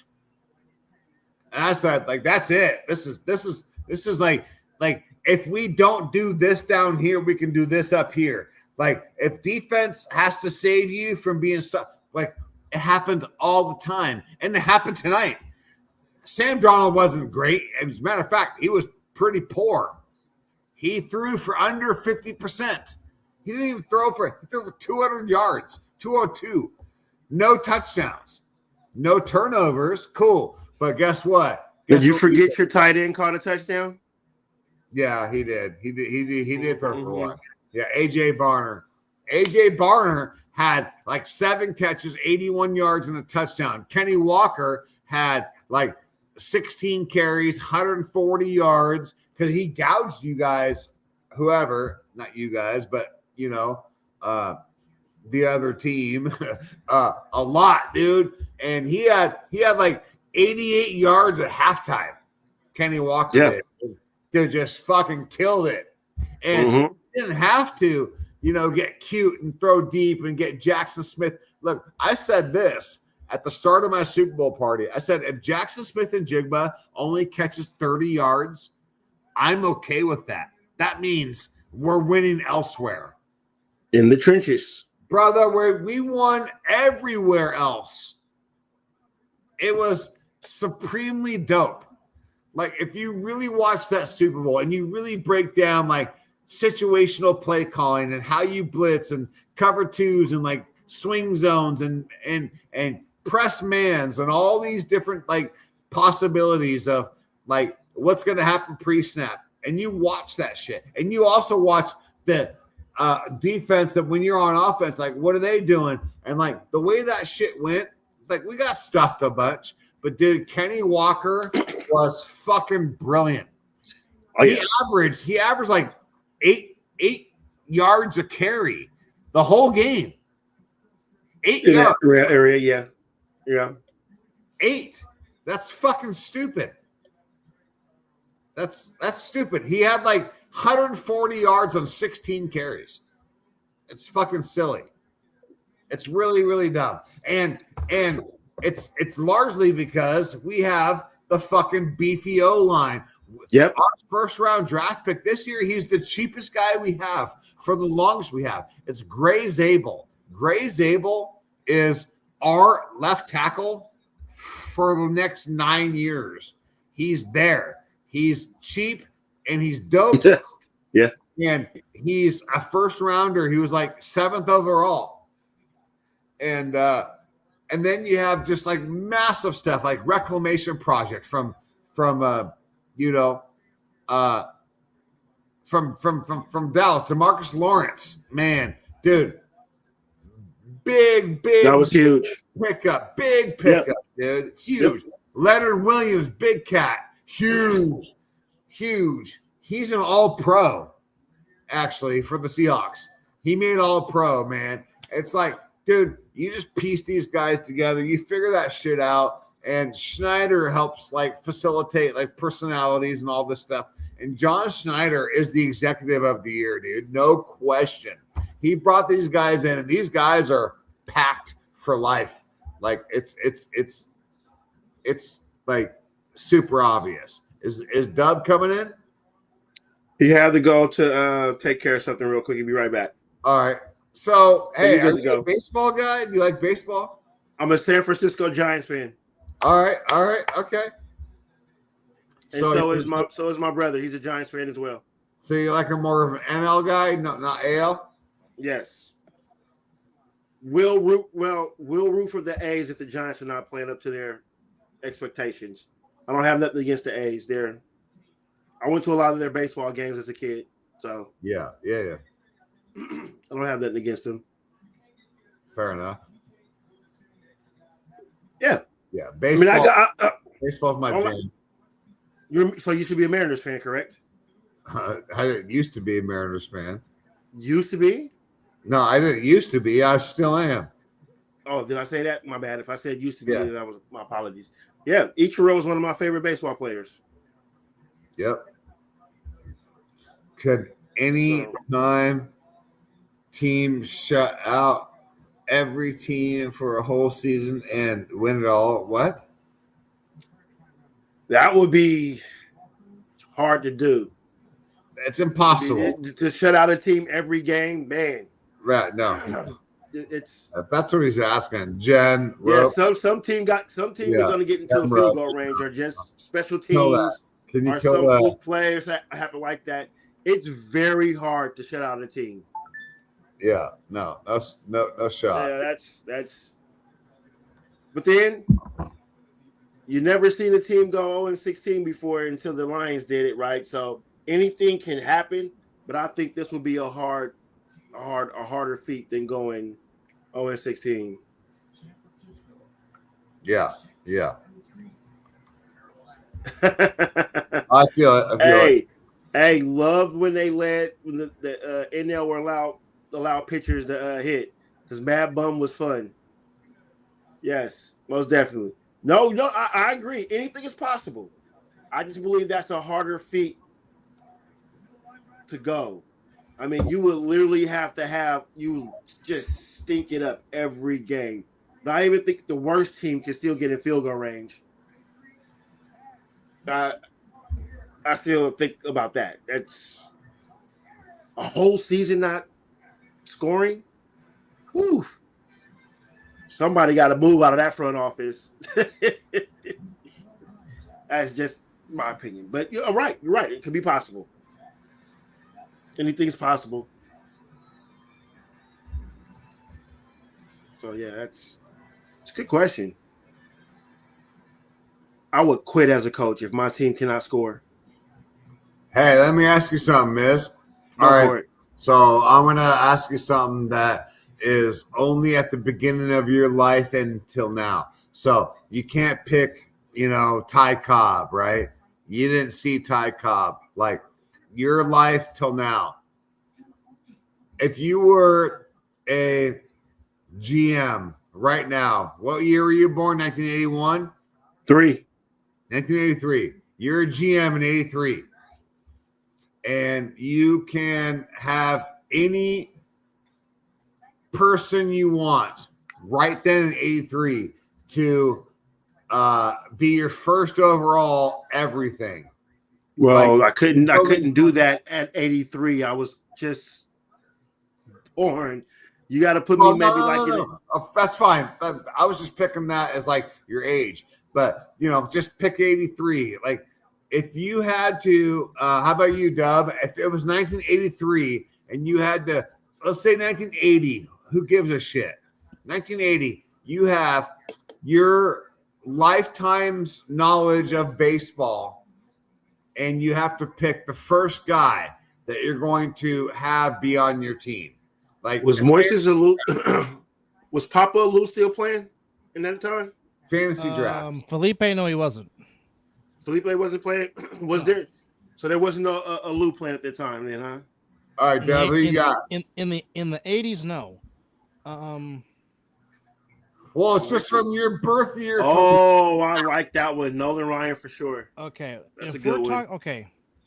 If we're talking about the year I was born in 82. So if I'm picking somebody from 1982 off the top of the bat, I'm taking Ricky Nelson Henderson off bat. If we're talking about the year I was born, I'm taking Ricky Henderson. I'm gonna just chime in here and say that there's only one true answer to this entire conundrum of possibilities. And Dub is exactly right. Yep. Ooh. Ricky Henderson is the most valuable player of our entire lifetime. Okay, understand that? He is the most valuable player of our entire lifetime. He has 116 WAR, and nobody's even close. Outside of cheater Barry Bonds, I don't call him. I don't even Excuse me? I don't fuck with Bonds. I don't. I promise. I'm sorry.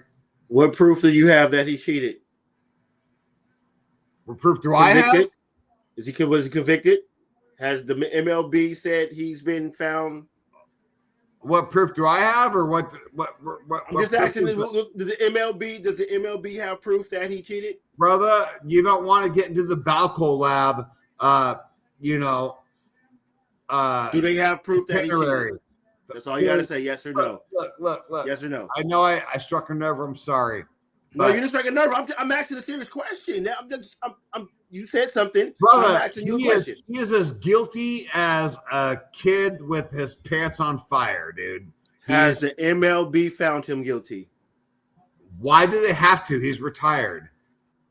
You're still not answering the question. You're avoiding the question. Yes or no? Did the MLB found him guilty? Have you found my dog? I don't know your dog. I don't know your dog. Right. I'm asking dog. about the MLB doesn't care. They don't care anymore. It's a simple yes or no. That's all I'm asking. Yes or no? Did the MLB found him guilty? Yes or no? Let's say no. It is no. Okay. Let's say no. Cool. So how did he cheat? How did he cheat if he ain't been found guilty? Massively. Rafael Palmeiro got found cheating. Massively. Sammy Sosa got caught as cheating. Mark McGwire got caught cheating. Correct. And guess what? They all have in common? But did Barry Bonds get caught cheating? Here's what they all have in common. They're not in. Well, but I'm just saying, none of them are in. Did Barry Bonds get caught cheating? Brother, you can talk about did Roger Clemens get caught cheating? You want to go to Clemens? Same story. I'm just going off of what you said. You said Barry Bonds cheating Barry Bonds. Yes. And I'm just talking about Barry Bonds. Yes. And I asked you, did the MLB, Barry Bonds MLB find Barry Bonds? Let me answer you. Barry Bonds didn't get caught with a needle in his ass. None of that. Barry Bonds got caught on many ledgers and payments through Balco and through the other Stenos that was part of, and all of these runners and couriers, Bonds was littered through all of it. Which, guess what? There's a reason why he's not fighting for his life to be in the Hall of Fame, because he has no leg to stand on. It's like time can reveal all wounds. Maybe. That's why A-Rod is on the panel with Jeter and Ortiz on Baseball Tonight. That's why certain people try to keep the public image going to maybe get forgiveness. There is no shot. I'm not saying he wasn't great. There is no shot that right now, current PR, Bonds has any shot at baseball immortality. And that's a damn shame. That's a damn shame sucks. that the home run king It is not in the sucks. Hall of Fame. I'm not wrong. And that's a damn shame. The home run king is not in the Hall of Fame. The home run king is not in the Hall of Fame. That is blasphemy. That is crazy. And because, like I said, now wait, before you say anything, now, this is a better question. Let's hit it. This is a better question. Did he use? Maybe. Who knows? MLB didn't find anything on him. Who's he? Rose? Who are we talking about, bro? Come on, man. Follow the conversation, man. I am. Is it Rose? Bro, who are we talking about? We're still talking about Barry Bonds, Kelly. Man, come on, man. If you're going to be live with us, come on, follow the conversation. You've been kind of look. Hey, maybe you can like you show a little respect and have a little grievance and a little bit of tolerance for a man who won the title tonight. No. If you're gonna come on here and talk about something, I'm gonna hold you accountable for what you ask. And if we're talking about something, I'm gonna need you to remember what we're talking about. I'm sorry I lost the subject. That's all. You've been doing it multiple times, my man. But tell me more about Bonds. Let's go. Now, the question I was trying to get to, did he use? Sorry. Maybe. We don't know. MLB ain't never found him guilty of it. So I don't know. Bonds was never suspended by Major League Baseball for steroid use. But others were. However, there's much speculation that Ivan Pudge Rodriguez, who has a plaque, used. There is speculations that Frank Thomas, who has a plaque, used. There is speculations that Jeff Bagwell, who has a plaque in Cooperstown, used. Same with Mike Piazza. All those guys I just mentioned. Used? No, allegedly. What I'm saying is allegedly. Allegedly, they've all been accused of using roids. Of course, if it's Jose Canseco said he injected Pudge his damn self, which take it for what it's worth. The thing is, even if Barry did use, which again he didn't need it. He didn't need it. Nope. And McGuire, and when he was 23, hit 49 home runs. I know. As an Oakland A rookie. In 87, 49. Yeah. But my point is... hold on, Dub, before you go. Right. Let me just say this real quick, Dub. Let me say this real quick. Hey, you know what? You're absolutely right. He was big, and then after he retired, he got small. But I'm not going to say that. No, my point was... Listen to how I say this. The MLB did not find him guilty of taking those steroids. And if they didn't find him guilty of those steroids, that man needs to be in the Hall of Fame. Now, if the MLB come out and say he was guilty and did it, I'll sit there and say, don't put him in the Hall of Fame. Hey, Dub, can I have like 2 minutes here real quick? Here's the thing. Hold on, Miz. Here's the thing, Miz and Dub. Here's the thing. Look. First of all, I'm older than both of you. So these are all my guys. Just said that like 30 times, man. We get it. Listen. This is real. This is a real talk. Look. So the Cooperstown MLB Hall of Fame is exclusive to private property, right? So there's no connection to the actual MLBPA. So it's completely exclusive. Right? So you can do whatever you want. You can curate that thing, whatever you want to do. So here's the thing. So if there's truly a 10-year stain on our sport, right? All the dopers, right? From Manny Ramirez to Roger Clemens to whoever the fucking Albert Bell, whoever you want to name. Here's the thing.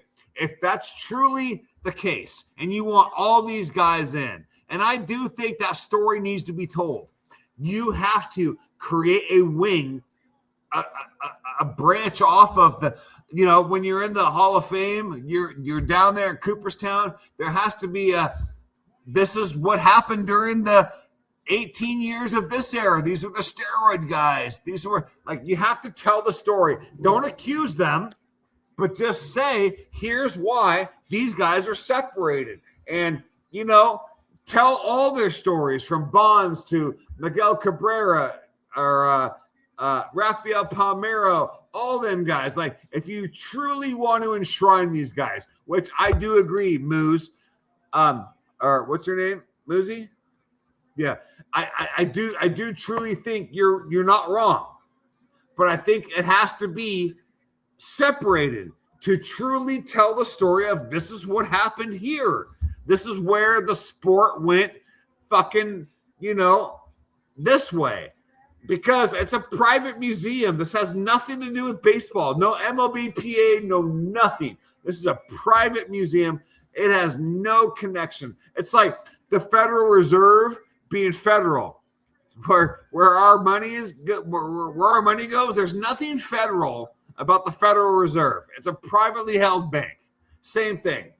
It sounds good, but it's not the end all be all. Right? Sorta? Maybe not. I don't know. Maybe I'm wrong. You guys aren't talking, so maybe not.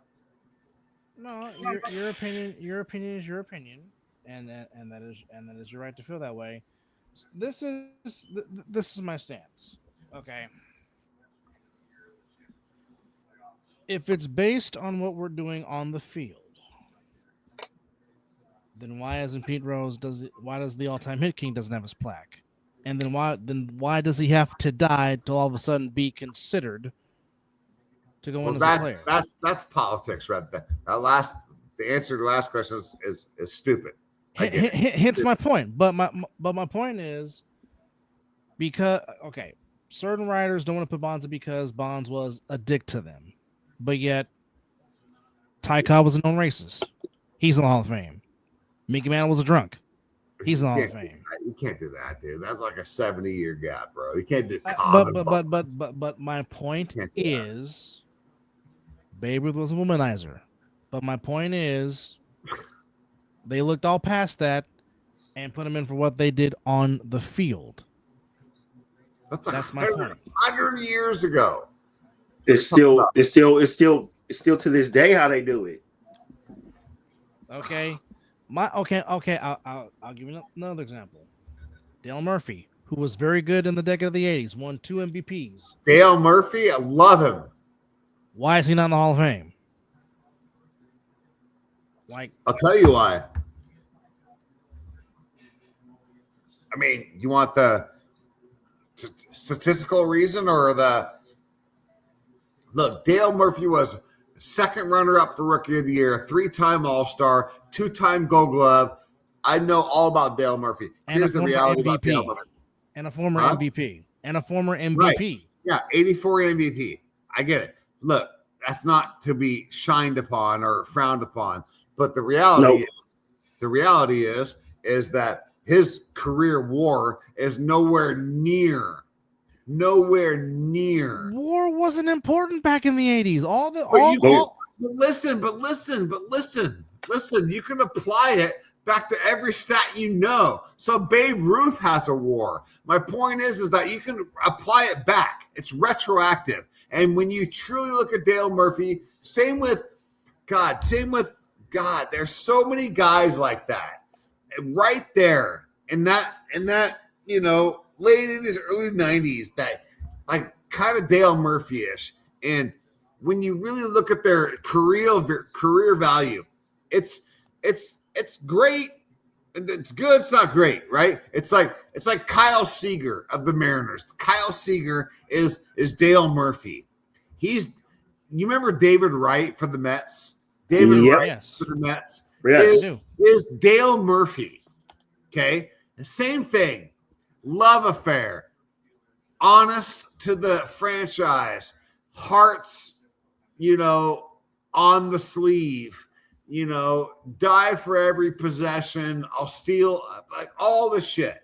And dude, I don't think Dale Murphy is good enough. I really don't. And I've struggled with that, Yes, Steve Carlton's in the Hall of Fame. But you mean to tell me you mean to tell me a 2-time MVP, a 7-time All-Star, 4-time Silver Slugger, 5-time Gold Glove winner is not enough? Is not Hall of Fame credentials? I'm just asking a question.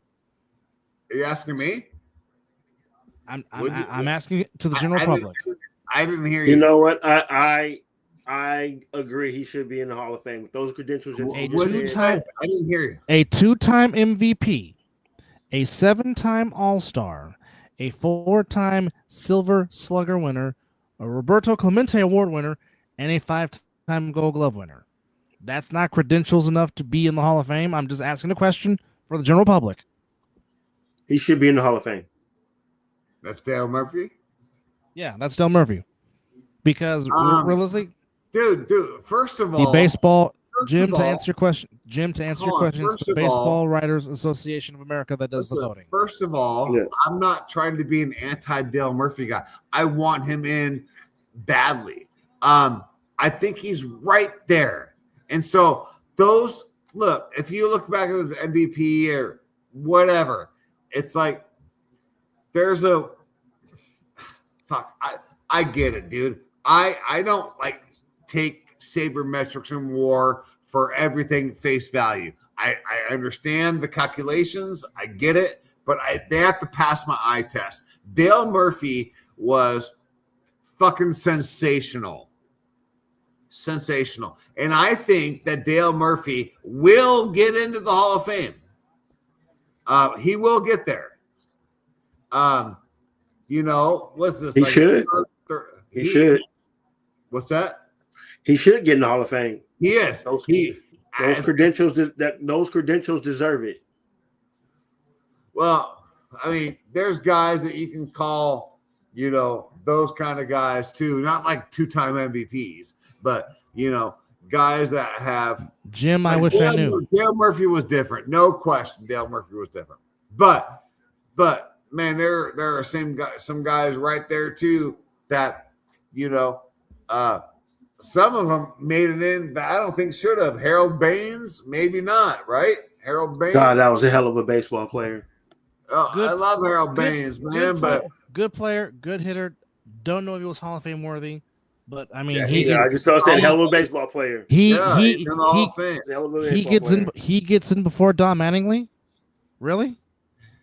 Yes, I think so. Don Mattingly is the Tyler Lockett of baseball. Tyler Lockett was drafted and put into the front line of the Seahawks right after our last Super Bowl. Ooh. And he went 11 years until this year and then left, and we made the Super Bowl. So Tyler Lockett's 11 years are straight up without being in the Seahawks Super Bowl bubble. You know, that's a tough thing to deal with sometimes. Man. That's a fantastic question that we got in there. What makes you Hall of Fame material? I wish I knew because I don't know anymore. Exactly. Because again, the writers have changed, the criteria has changed. I mean, yes, they have. It's, to me, I think it's, you know, if you have the accolades and the stats, and were you the best at your position in your era? Like, who in the 80s at first base, maybe other than Fred McGriff, because Fred McGriff was pretty doggone good when he was with the Blue Jays. The crime dog. But who in the 80s at first base was better than Don Mattingly? Nobody. I cannot think of anybody. I'm just strictly talking about who in the 80s was better at first base than Don Mattingly. Well, it depends on what league you're talking about. You have Will Clark. You have Mark McGwire. In the American League. McGwire just came up in 87. But, I mean, okay, so Mattingly. But you knew he was coming, McGwire. I mean, he was coming. Yes, but by the time Frank Thomas didn't come up until 1990. Now in the 90s, without question, we're talking about American League. Yeah. In the 90s in the American League, Frank Thomas was I mean, Baker was Baker off top. Well, I'll just pick the 90s. 80s, who cares about first base? Okay, Jim, I respect, because Bill Butler had a very good career, a very good career. I know he's based on one thing, but Bill Buckner was a very good player for a long time. So that could be one, but unfortunately, his legs started to fail him right in Mattingly's prime. And he was So I get that. I mean, there's a lot of players he was that are not in that I don't understand, but then again, pitchers and catchers are reporting real soon. So I mean, it's back to the swing of things with spring training, and of course the World Baseball Classic also starting next month. So we will see what happens because this possibly could be the last year of baseball before the stoppage might happen.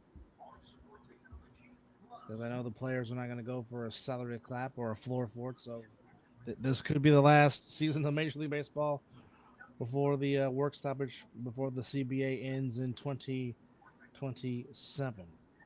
So we'll see. Okay.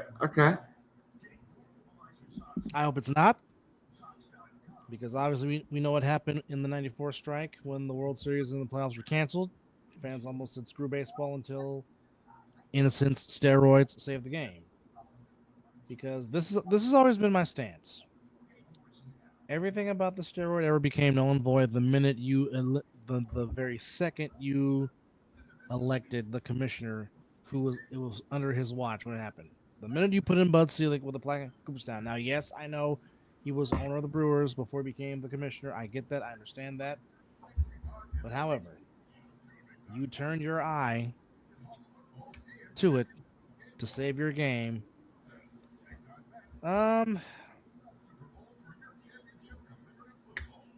Here's the thing. In a sense, yes, because the cheap owners need to spend money to fill a competitive team, and some owners don't want to do that. They just want to make money. Owners that don't care. Hence why the A's are unfortunately playing in Sacramento and eventually coming here to Vegas in 2 years. Something needs to happen where the owners of the small market teams need to spend money to make their things competitive because, as you've seen with the new wild card, you can get with 84 wins. I mean, the Diamondbacks 2 years ago got to the World Series with 84 wins. Oh, boy. Mr. Will Franklin. Mr. Franklin. You go to timeout. But, Will Franklin, give me your thoughts on what you saw in Santa Clara, California tonight. I want to get your thoughts, Mr. Franklin. Oh, wait, he was out here? No, I just want to ask him what he thought about the game. Oh, okay. I'm about to say, wait a minute. This man hit me up? We have a problem. That's what I was trying to ask. Okay. But here, 3 hours in, talking about sports, but the main thing today was the Seattle Seahawks win Super Bowl 60 for the second time. He's calling me. Hold on. I have to take this call real quick. Yeah, that's fine. Take your phone. Okay. You just let us know when you're ready to be brought back in. Hey, you can meet me or whatever you want to do.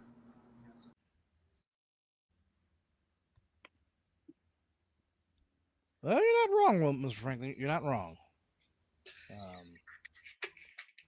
But I love this guy's honesty. Okay, he's ready. Okay, it was. There you go. Yeah, that was that defense was determined. Oh, it was Jesus Christ. So that defense was determined. It's a great game. It was big time. But I mean, we thought the Seahawks defense did what they were supposed to do, which they did. I mean, they made Drake May run for his life. 6 sacks by the defense, including a defensive touchdown. But at the same time, it was all Seattle from start to finish. They led the whole way, never trailed. The Patriots did eventually find the end zone, but by then it was too little too late. And the Seahawks just controlled the game from start to finish. Agreed, Jim. Their defense was very suffocating. Big time suffocating. And all you can do is just tip your cap. And like for me, being an Islander fan, it just sucks because now there's remnants. What I like about it though the most is they started off with Witherspoon, getting those sacks and stuff, know. Yeah. It was everybody. Coming straight up the gap, clear, no protection, no nothing. Yeah. Just straight hit the gap, boom, there he is. Again, the Al Davis rule. Within the first 5 minutes of the game, the quarterback must go down. Quarterback must go down. Hard. Yes, and also Drake Jim, May went down hard. We appreciate you in the chat. In the chat, hope you subscribe so you can get next time we're on. Now we are. Got to switch it up real quick, brother, because now we are. It's in that hour. Oh, we have made it. Oh, we have. It is now. We are in the Night Owl edition of the Mizzle and Dub Show. Yes. Well, we appreciate y'all for hanging out with us as yes, indeed. The Seahawks unfortunately came into my home stadium at Great America. So now you know how I feel. Yeah, I do. I feel the pain. Oh, that's also facts right there. You know, we're gonna make sure we get in. Well, again, Mike McDaniel knew what he was doing. But you know what's the good thing about it? Mike McDaniel was calling the plays on the defense, and Kubiak was calling the plays on the offense. There was no getting in the way. You saw Kubiak doing this thing. You saw Mike McDaniel doing this thing. That's the wait. Is it Mike McDaniel? McDonald. But yeah, good take there, Jim. But we're gonna close it out to the sounds of his nephew, my son, who did the production for this for us. You know, we appreciate that young man. But yes, close us out there, brother. Well, all right. Our congratulations to the Seattle Seahawks for the second time in the. We really have to say it. Well, how does it feel saying that? I'm being professional. I'm doing my job. No. You can. Well, as an Iron fan, it sucks because again, they won in my damn stadium. I mean, the hell with them, right? Exactly. I'll the hell with them. Love you too, EJ. I love you too, guys. Appreciate you for chiming in. But again, it is official. Clint Kubiak is the next head coach of the Las Vegas Raiders. Damn right. And I'm about to look up all the information I can on that after we call it a close. I might play so games. Who knows? There will be a. We are not. Hey, you commented first, so in a sense, it would be you watching us. Hey, you could have put the notification on mute for tonight. You know what we do. Yes. We love you, Mr. Franklin. However, Seahawks get the win. Super Bowl champions for the second time. They beat the Patriots. And now with that loss, the Patriots now have the most losses in Super Bowl history in addition with appearances and tied for most wins with the Pittsburgh Steelers. So the stairway to 7 will have to wait for the Patriots. But now the road to Super Bowl 61 in Inglewood, California at SoFi Stadium now begins. Inglewood. Of course, the combine, the draft, tampering, then legal tampering, all in full gear. Ace NFL starting next month. Next year's Super Bowl 61 will be on Valentine's Day. So, fellas and ladies, you got decisions to make.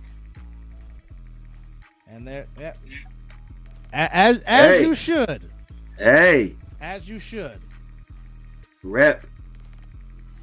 Well, you know, I had no skin in the game. I just wanted the OC to look good because now he is taking over this organization, and I hope he brings everything that he's been doing at Minnesota, what he has done with the Seahawks. Hey, this franchise is dying for a winner. You can hit on my team all you want to, but damn it, I want to see good football. I want to feel this. He wants to feel winning. Commanders, ooh, okay. Bounce back year, right? Well, I just can't wait for them to move back into DC so I can actually call them Washington again and not Lando. Yes, they are moving home. But I'll be ever appreciate y'all for hanging out with us for these 3 hours and 45 minutes as we recapped Super Bowl 60. Again, the Seahawks defeat the Patriots 29-13 as the Seahawks win their second Lombardi Trophy in their franchise history. And the beautiful Pacific Northwest will have themselves a parade.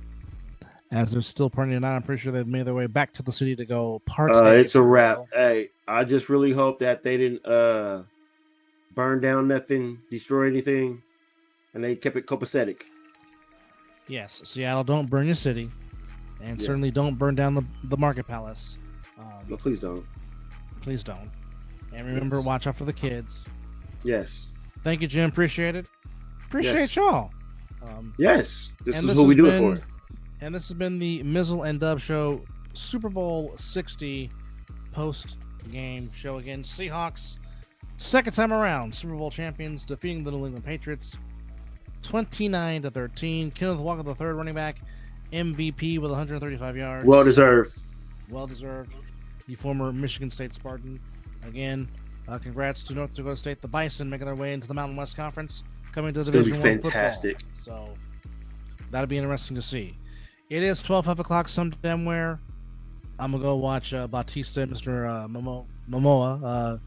Good movie. Cash. And this has been the Mizzle Dub Show. As the nephew, Mr. 17KD, will take us home and have a good week. As baseball, the floor is now yours. Yes. Don't forget next week, the NBA All-Star Game, the USA versus the world on NBC. Hey, that might be actually worth watching. I'm intrigued for that. But appreciate everybody. Great football season. I'm gonna be crying until August because football is spectacular. He'll have the ASM available to calm him down until then.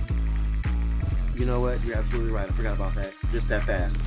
Well, thank you. And of course, you also got the UFL. Nonetheless, folks, thank y'all. Good night. Good night. Yeah.